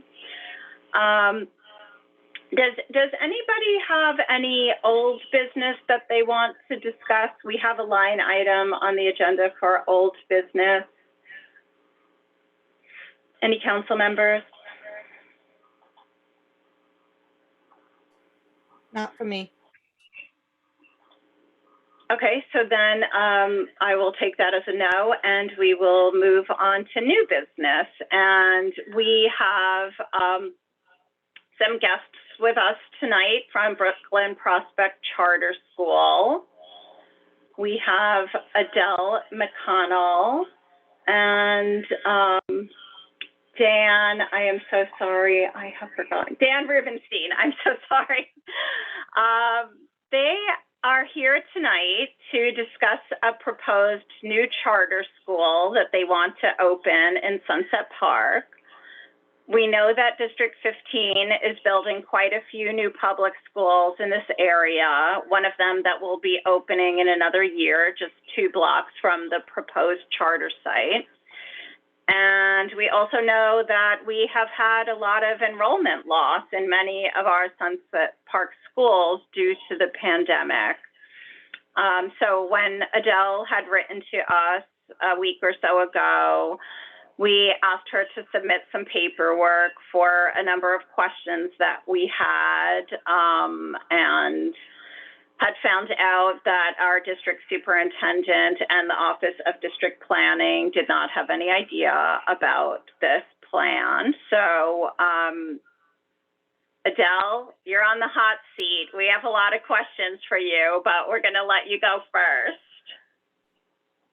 Thanks, Camille. I'm actually going to turn it over to Dan to give us, to kick us off tonight. Hi, thank you for having us tonight. So we're just here to, as a courtesy, to sort of give a little bit of information about one of our schools. So we have a school that's in Windsor Terrace. It's on the top floor of our high school, but as it goes up to scale, we need, it had been approved several years ago and was in the pipeline for some time. And it happened to open this year, which probably wasn't the best year to open, but it had been long planned. So we didn't want to disappoint those families, nor the leadership that had been the school principal and so on. So the school now has kindergarten. It's a small school. It's 50 students in a grade. They had actually a really good year in Windsor Terrace. We were fully enrolled, and even despite the pandemic, and they were open for most of the year. So that it was a real, unlike many of our schools, which struggled to stay open during the pandemic. So they're going to be on 39th Street between 3rd and 4th Avenue. We're going to do, we found a building over there for them. It's actually currently vacant. And that's going to be their long-term home. So this is more of a move than, it's not a new school. And it'll be, again, a small school, 50 students. Next year, we'll have K and 1. They'll still be in Windsor Terrace, and they'll move the following year when they have K1 and 2. Ultimately, it'll be about 330 students. We also, so I think the reason that no one had heard, because it's back a little ways, and it may have come out when people were focused on some other things, which is totally understandable. We announced the opening of the school at least 2 years ago, so it has been some time. And so we were able to find a building, as you know, in District 15. It's not so easy to find buildings, and it's a vacant. It's a new building, but it's a vacant office building, and we're converting it. And it requires building standards and appeals, zoning change, usage change. There's a lot of schools in that area, as you know. There's also historically, and we don't know right now, I think it's impossible to know what the student population is today, but according to the most recent information, certainly there was significant over enrollment of schools there. So we think it'll fit right in with the community. And I'm happy to take any questions that folks may have.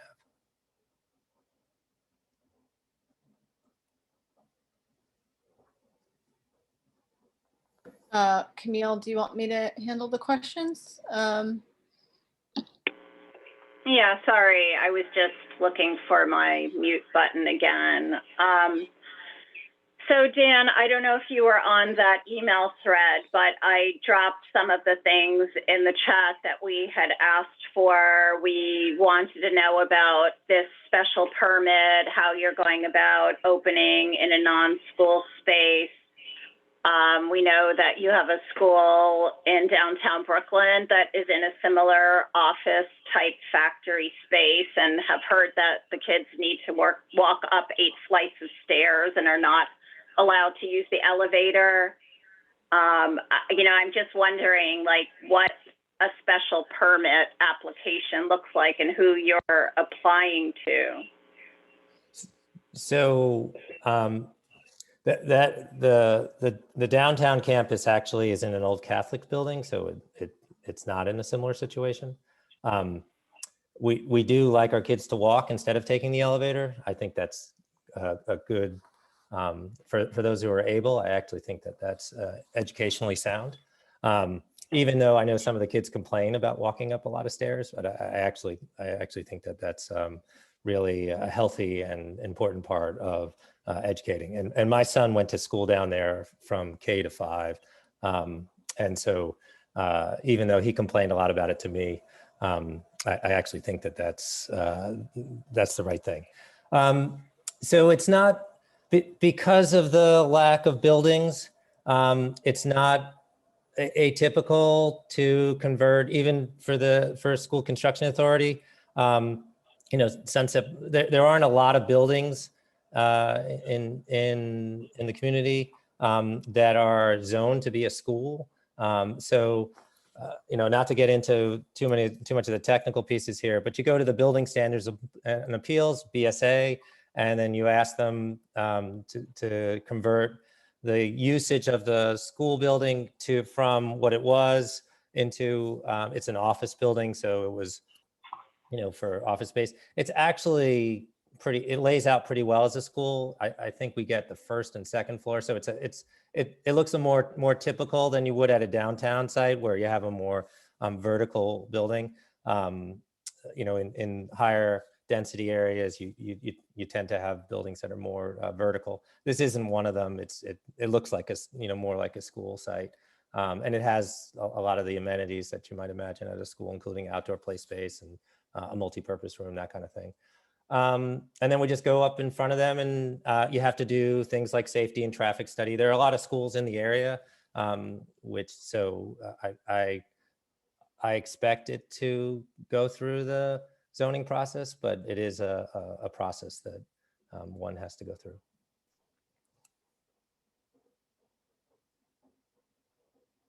Camille, is it all right if I ask a question?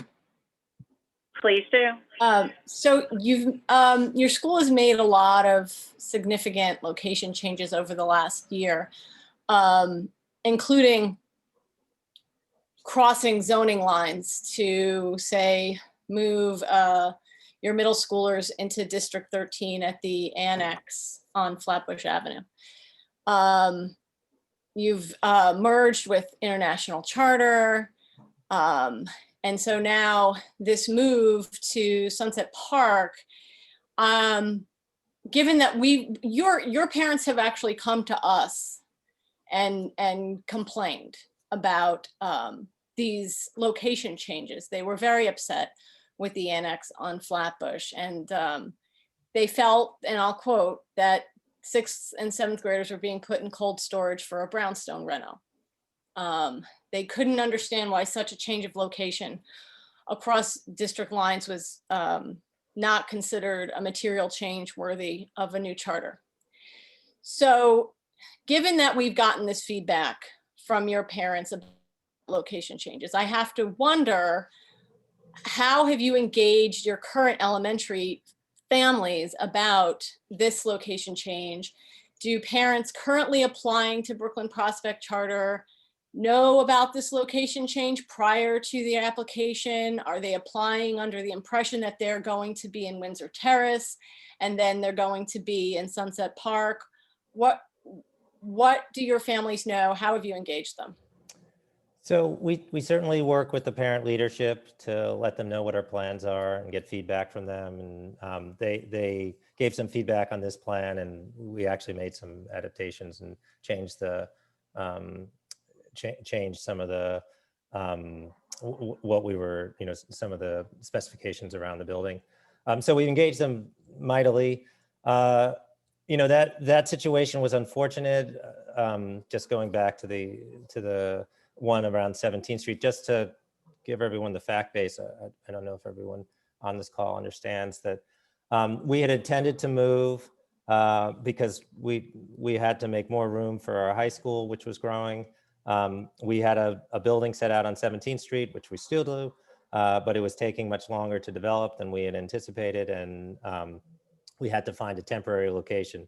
There were no good sites that we could find. This was the best we could do.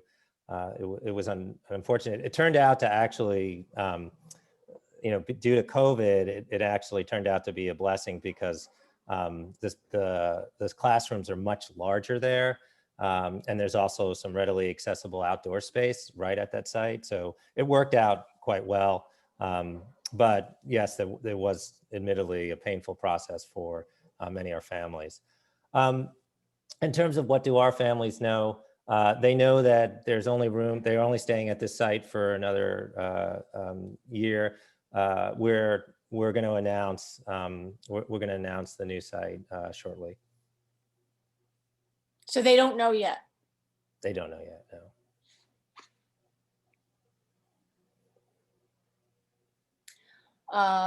I will pass it to the next CEC member, Claudia Lechuga. Thanks, Antonia. I'm still sort of trying to grab my thoughts, only because I feel like this was sort of a very, it's just a little disappointing to sort of have a very clearly laid out series of questions that had been put in email in anticipation of this meeting, and sort of feeling like we're pulling this information out of you has been a little bit of a challenge, and even the tone of it, I think, hasn't been helpful. I disagree with your comment overall of just even the location being a, what you said, sort of a suitable, but then later you said it was sort of the best that you could do. And I think there's a lot of consideration that when you think of a what the community needs are. That location, I think, expressway 2 road or 2 directional lane leading into the expressway into a very busy intersection is not ideal at all. And specifically on that block, I can't imagine sort of the safety being at most in mind when you chose that site. But also thinking of in your last comment of just seeing that the interaction with the families and the history that you have, at least with the families that have voiced opinions about being uprooted and how that process hasn't been started. And so I'd love to come back. I just wanted to voice that to start off with, that it feels a little discombobulated and hasn't been thought out specifically to the community needs and what is currently happening. So I'll come back. I'll try to form another question, but I just want to make a statement to start. Tia, do you have a question? I yield my time. Kimberly? Just kind of have a question / comment. You started off your presentation by saying you're coming to us as a courtesy. Kind of wanted you to sort of explain that. We are all interested in the education of our children. So I think that your organization as well as ours, would want to work more collaboratively. So it just didn't come across as, really a collaborative statement that, you're just coming to us as a courtesy. So I'm wondering if that is what you meant, or what was the spirit of that statement? Sure. So over the years, we've worked closely with this Community Education Council 15. I think for reasons I'm not sure of, a few years ago, the CEC got pretty upset with us over something that I'm not sure what it is, and wrote some letters in protest. Even the tone of this has sort of shifted. And so I'm hoping that to reestablish, we're not required to do this meeting. But I wanted to do it because I wanted to engage this body in things that when we do something that's important. And I think the CEC is an important group. And I've tried to be a collaborative leader for the 14 years that I've been in this role. So that was the spirit. Bess, do you have any questions? Did I ask you already? Didn't, but I will yield my time. Thank you. Okay. Mark? Hey, Daniel. Hi, Adele. Thanks for visiting. I think I was there a couple of years ago, Daniel, and you did a great job. You appreciate the dialogue. I think the concern a lot of us have, and we talked to you about it several years ago, was the prospect of another aggressive network that's unpredictable. We have one in our district now that is really not a good friend, and is really taking, competition and unfair playing field a different direction. And I applaud you for doing a lot of things differently than that. And I want to recognize in the space that you've done that differently. And in fact, I want to recognize that your commitment to diversity is different than a lot of other people's too. And I applaud you for that. I still do, fundamentally, we talked a little bit about expansion and how that works. And I do know it is in fact by law a courtesy that you're here. Can you talk a little bit about growth and your growth projection? Because we're not as agile as you, and that's where the playing field's unfair, right? When we plan schools, it takes a lot longer. And these buildings, we have several elementary schools in Sunset Park that are being planned.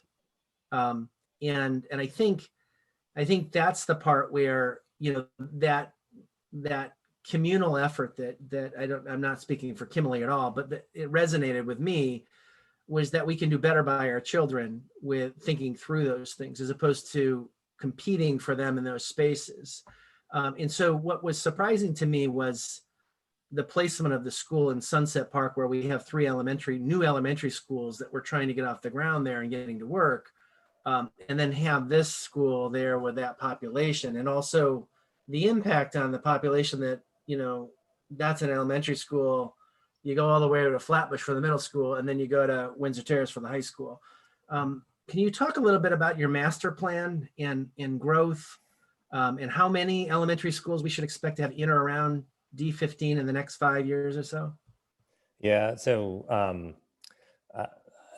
in characterizing as master, I find myself to be a master of none. But thank you, Mark. So in terms of, just to be clear, we don't see ourselves, we don't see ourselves as competing with the district. We see ourselves in collaboration. We don't believe that we're taking away seats. At least, it is unclear, again, I said this earlier, it is unclear how, and if anyone on this call can tell me how many students there will be in community education in community school district 15 next year, I think they're lying. I don't think anyone knows how many students will be in the district next year. I don't think anyone knows how many students will be in the city next year, honestly. But that being said, the plan is we are not experiencing a significant amount of growth in District 15. What we did do is we did take our middle school, temporarily house it in a downtown location, because the building that we expected to build on 17th Street is not ready. It is on track now. If you go by there, you'll see that it's actually a significant amount of building is happening.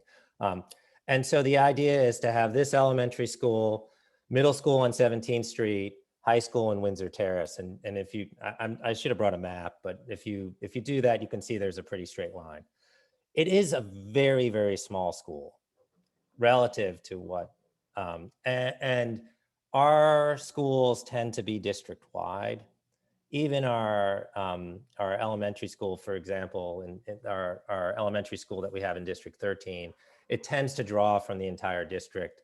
And we imagine that this school will draw from, somewhat from the surrounding neighborhood, but also from further as well, further away as well.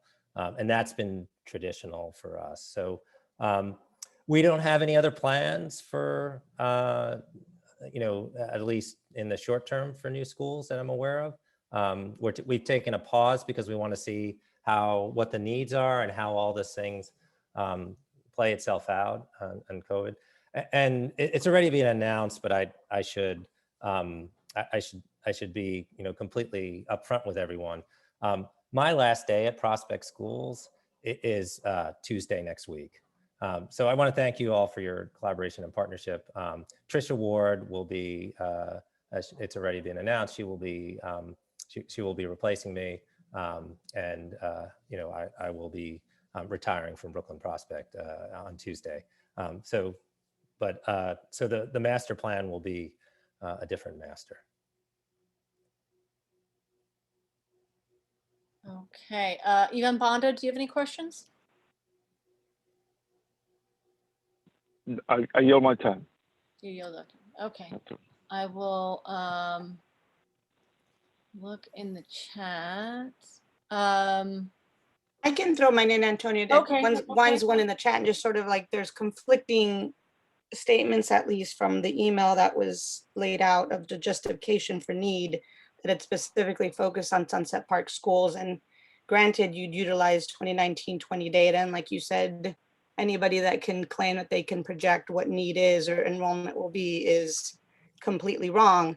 So as you're using those numbers for justification pre-pandemic of a quote unquote need, and you're also stating that your reach for students will be, as you said, far wide, it feels at conflict with each other. So I'd love to get a little bit more information. What is your focus, right? Like it's very confusing right now of, are you trying to use pre-pandemic numbers of enrollment in Sunset Park to justify the need? Or are you really looking for a far wide enrollment pool that is going to require commuting for your families that they may or may not already know that they may need to commute? Yeah, I mean, and admittedly, I thank you for that question. Admittedly, I was conflating a few things. So when you go for a building standards and a appeal, so a BSA zoning, you have to give some information about the local area. And so I was sort of using that data there. Generally, and I think most of you know this, who know our organization, we're more concerned, we're not as focused on the particular neighborhood or the zone that, the small elementary school zone that a school might be in, as we are in ensuring that students sit side by side who come from a different background and come and look differently. So that we have an admissions set aside for low income students. We spend a lot of time doing outreach and recruitment, and as you're well aware, we're a leader in intentionally diverse education here in the district and in New York, and actually to a certain extent nationally. And so our concern more is, one, is there a need in the broader community, which I think we would all argue there was. I believe there will be, but certainly pre-pandemic there was. And I should be a little more precise about that. And the second piece is that, we tend to really focus more, our focus is on having a diverse student body, an integrated student body, and frankly, for that matter, an integrated staff and leadership. Our schools have over 60% employees who identify as people of color, including our leadership and now our senior leadership. So we're more focused on school integration than we are the location as the super micro neighborhood.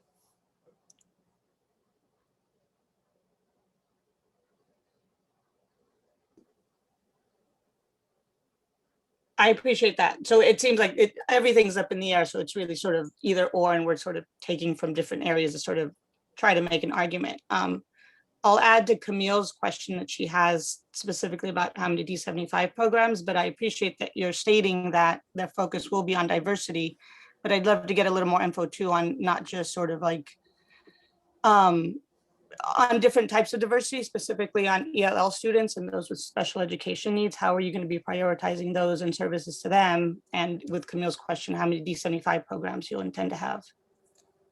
Well, we won't have any D75 programs per se. That's a mission distinct from ours. We do have around 20–25% students with special needs across the district, across our network. So we but I don't have the exact figure. I wasn't expecting that tonight, but I don't have the exact figure in front of me.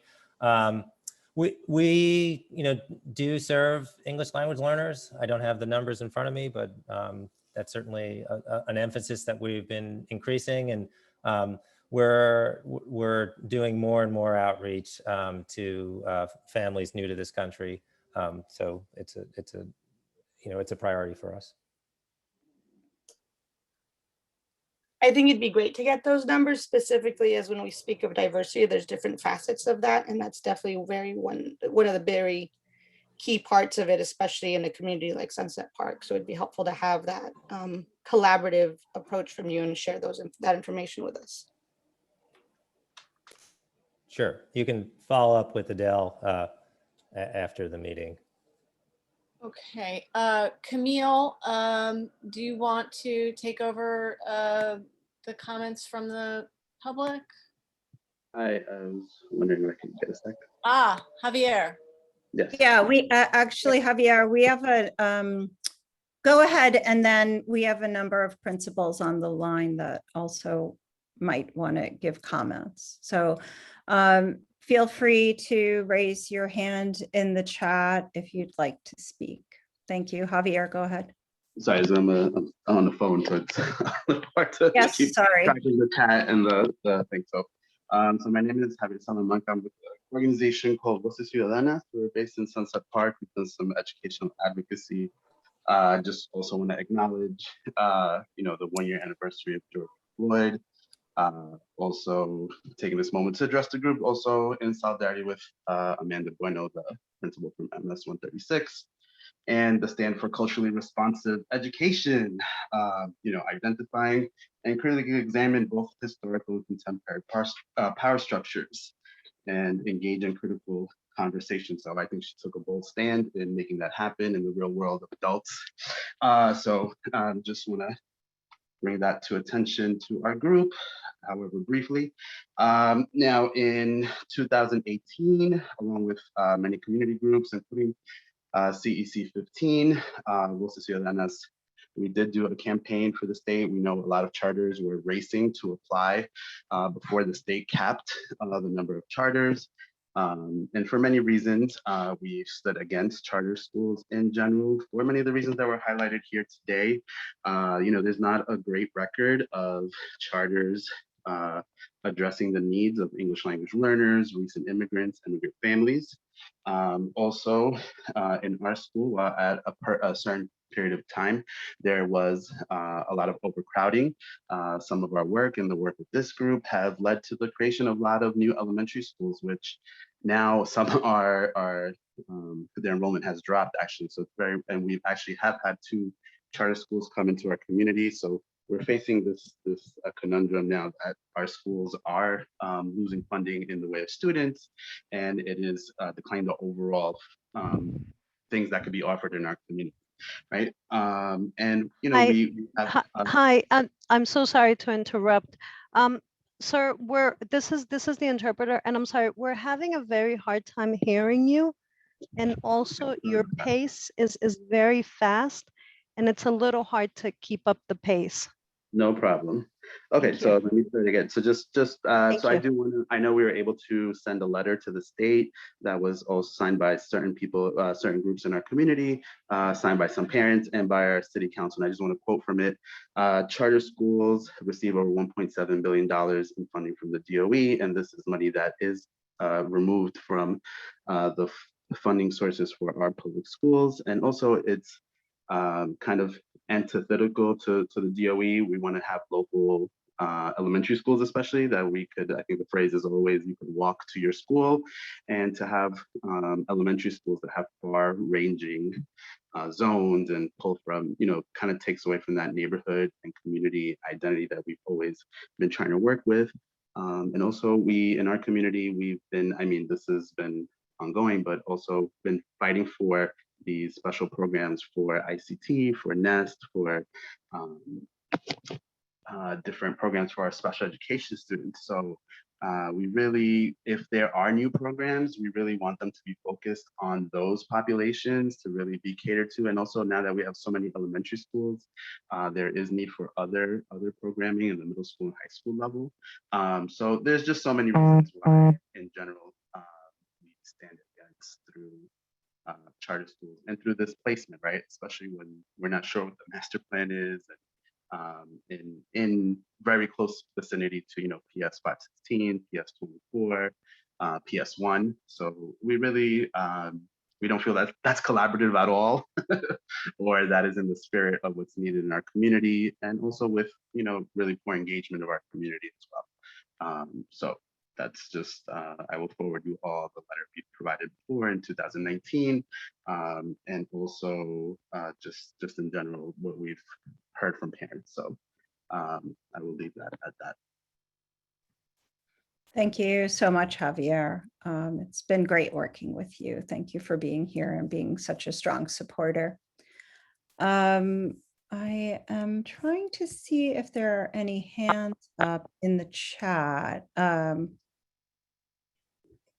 Would anybody like? Laura had a comment in there. Oh, okay.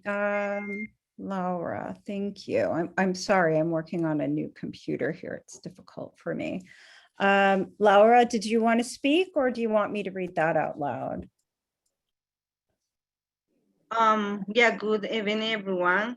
So I'm right there because we are asking, I think we need more space for children with special needs because I hear and I saw a lot of children going out, going Queens, is going to Bronx, is going to Coña Isla. I think we need to invest more for children with special needs.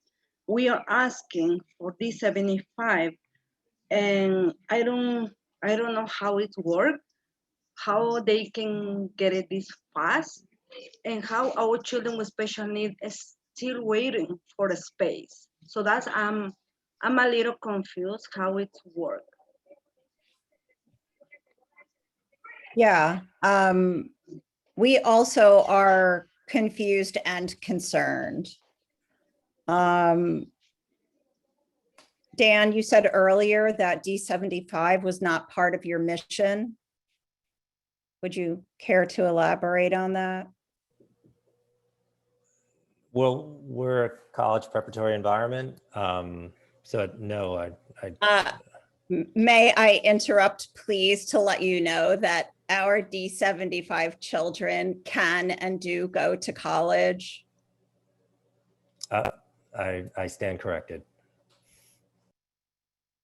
Thank you. Would anyone else like to make a comment?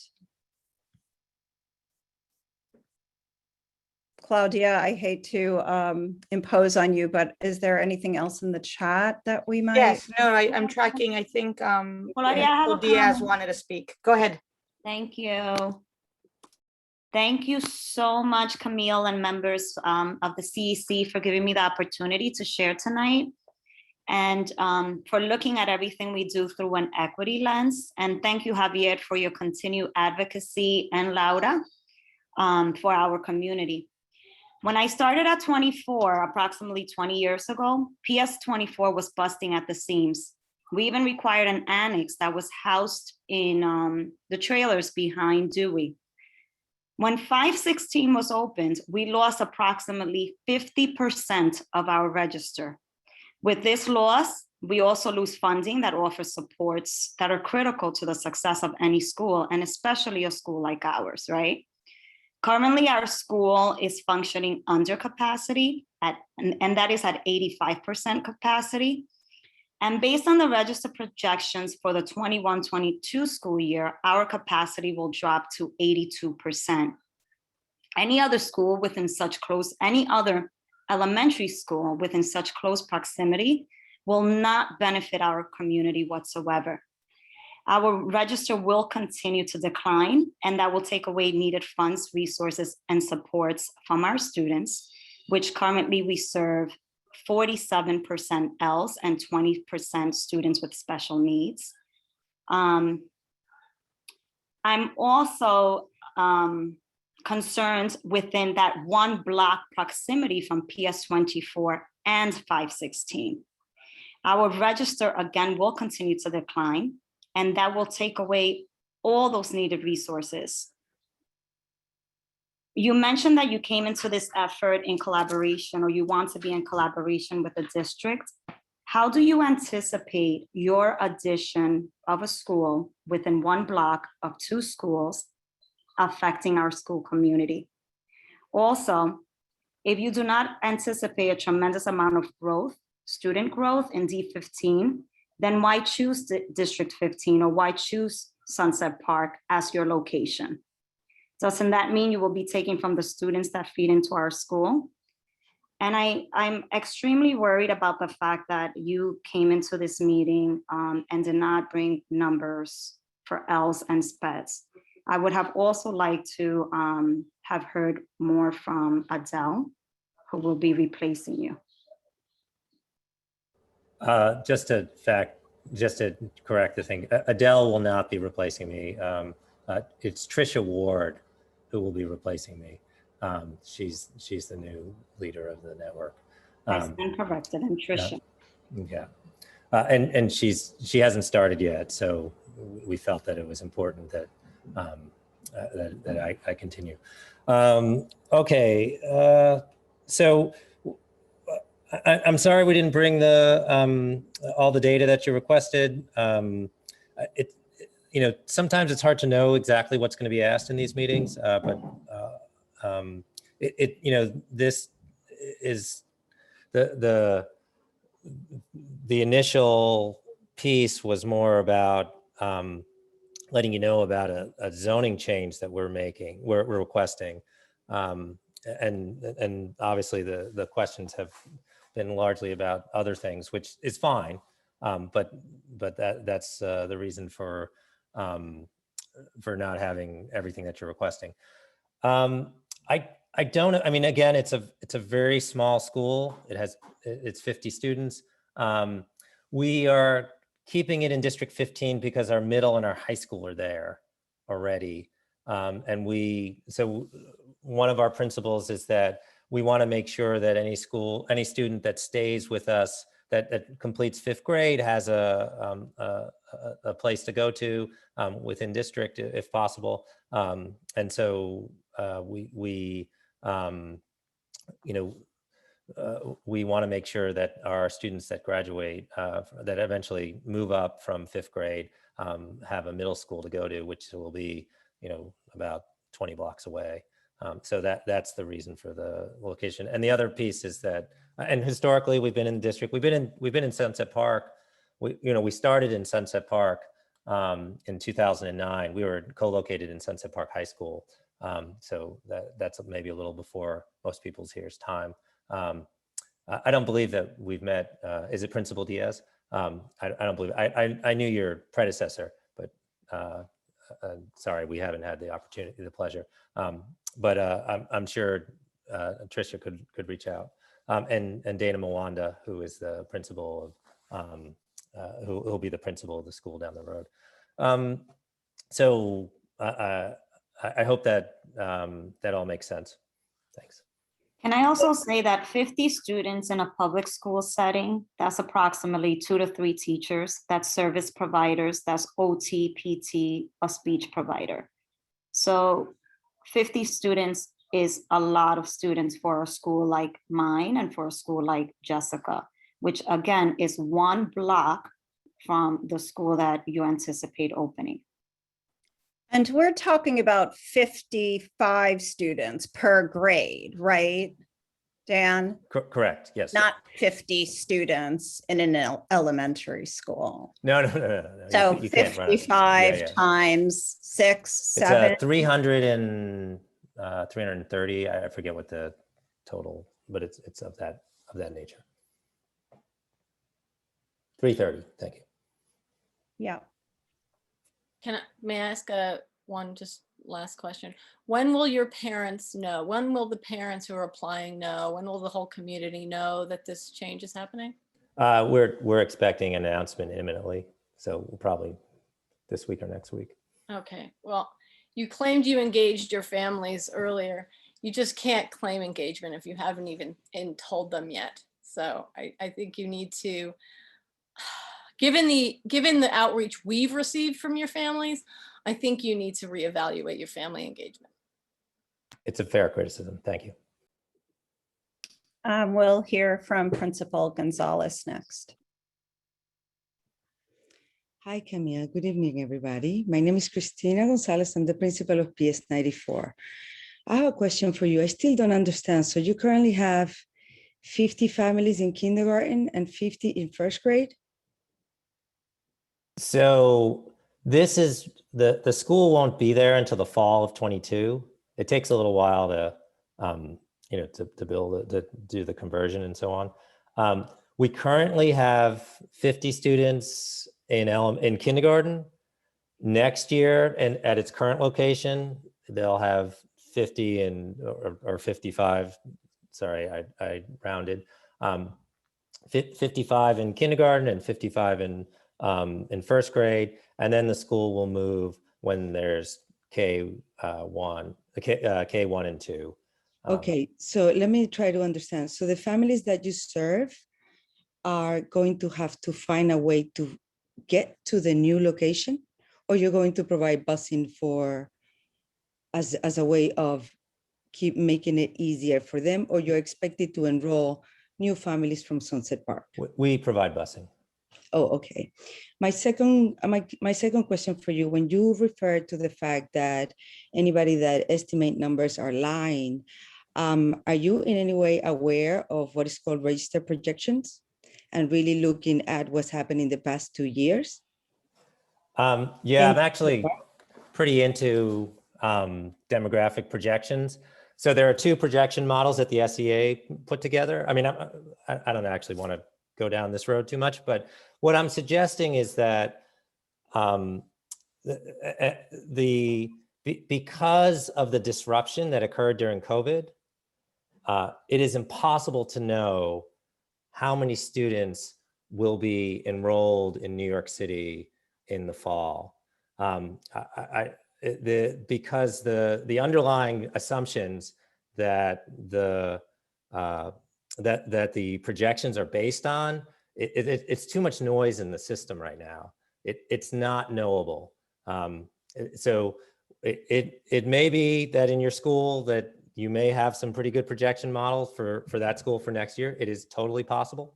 But I would say overall as a system, and we're talking about the entire district here, and the greater DOE, it's not really knowable within what I would consider a normal margin of error to know how many students will be enrolled in the schools in the fall at this time. So I think we'll get a better idea. It's fair for me to assume that you have not really looked into situations like schools such as the one being led by Principal Ruth Rivera, who's on the call, right? So, okay, so I'm gonna table that.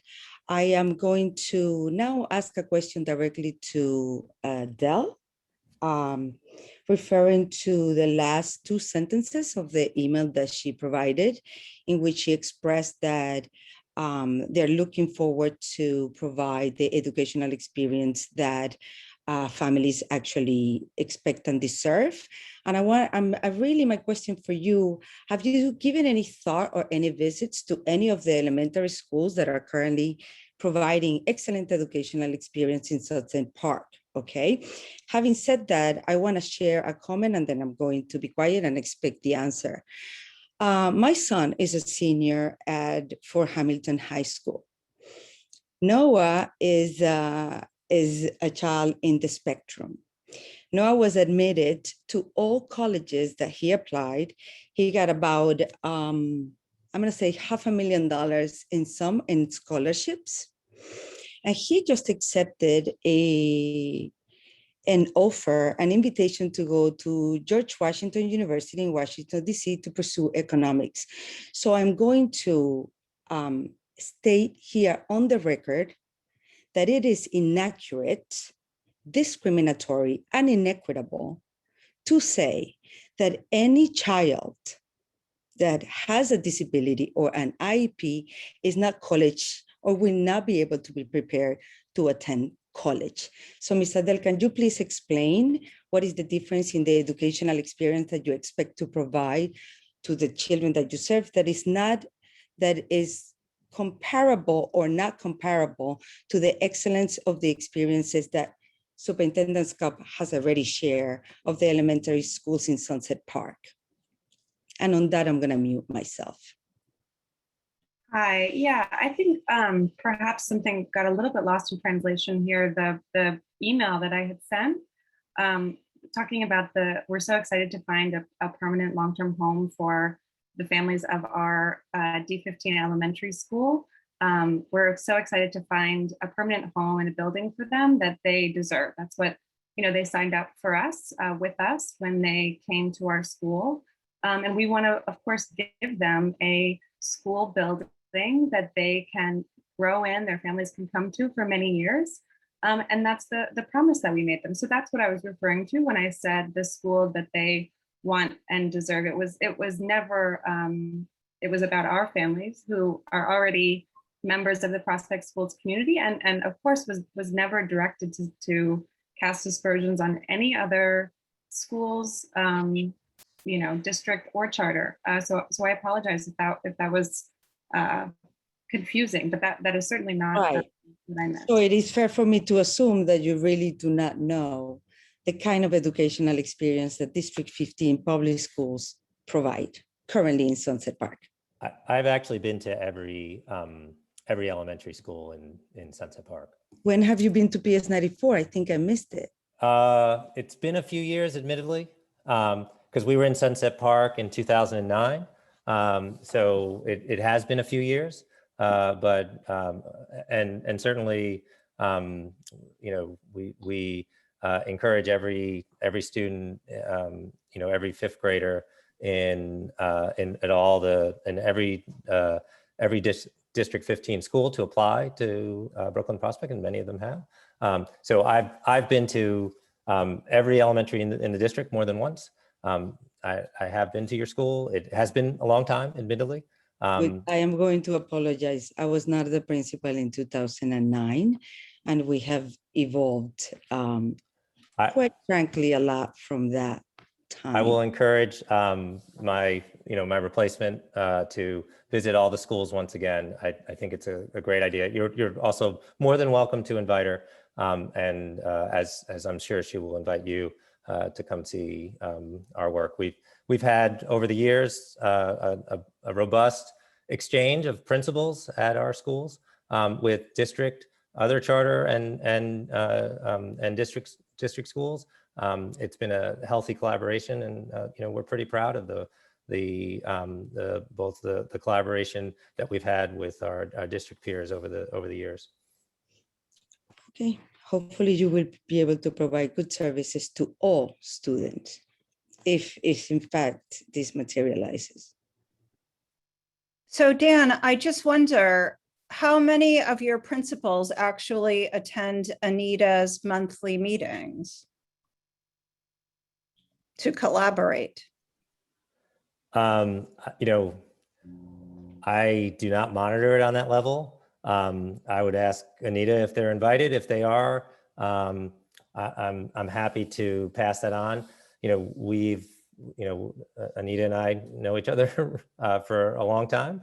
I've engaged with a lot of collaboration with the district over the years. Sometimes not as much as I would have liked, but there's been some pushback, admittedly. And so, but I will certainly encourage my my successor to continue that relationship. I feel like it's been a good one. Over the years, I've known a lot of community education council members. We used to even have a parent of ours who was on the CEC years ago. It has been a while, but certainly I will encourage the principals to reach out to Superintendent Skop. Okay, great. So I don't see any other hands up, so I will just thank you and Adele for your time here and look forward to getting that data that you mentioned on the ELL students and students with disabilities. And I guess we'll just see you soon. Well, you won't see me soon, but thank you all. And good luck, and thank you for your attention. Bye. Thank you. So Antonia, where are we now on the agenda? We are general public comment. Okay, I thank all of you for still being here and for sharing your feedback. This is a public comment period for anything at all that you'd like to speak about, and we are all ears.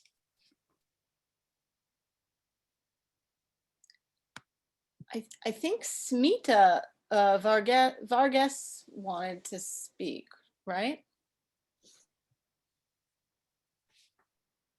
Yes. Yes. Hi, everyone. So I'll make it quick. So my name is Smita Varghese. I'm the New York City campaign coordinator with the Alliance for Quality Education, or AQE.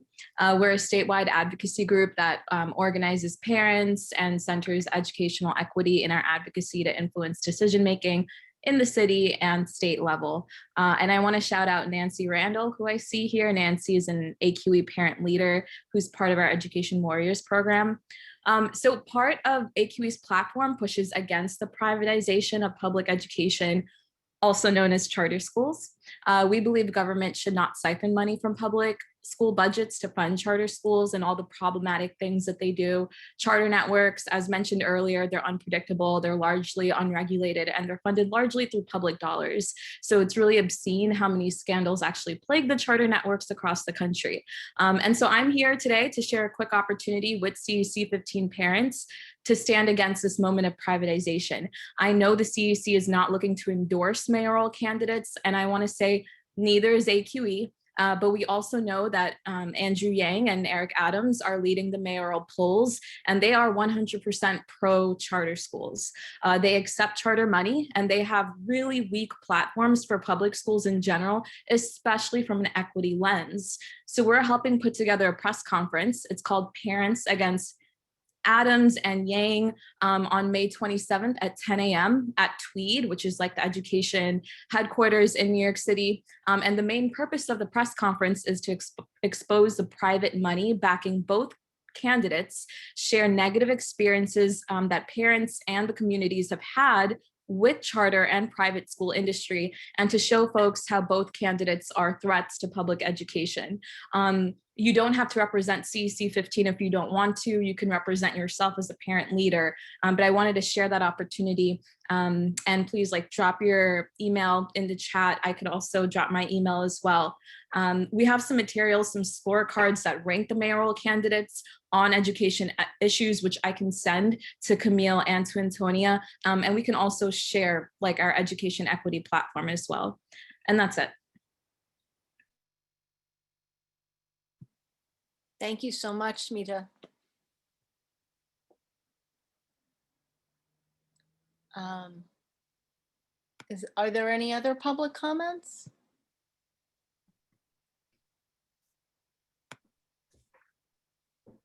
Just so it doesn't get lost in the chat, I just really wanted to thank all the administrators and school leaders that were here for this discussion. It really is incredibly helpful, and you've shown up in many different ways for a really long time, and it really means a lot. So thank you. Claudia, you just stole my closing remarks. Sorry, Camille. It's just so amazing that we're all so aligned. My report, Anita's report, your remarks. Yes, one big happy family, District 15. Thank you 100 million times, friends on this call. We really appreciate you. Way to go, public schools. So last call for comments, or we can adjourn at 9:09. I second the motion to adjourn at 9:09. All right. Thank you so much, everybody. Have a good night. Take care, everyone. Good night, folks. Thank you. Thank you. Igualmente, buenas noches.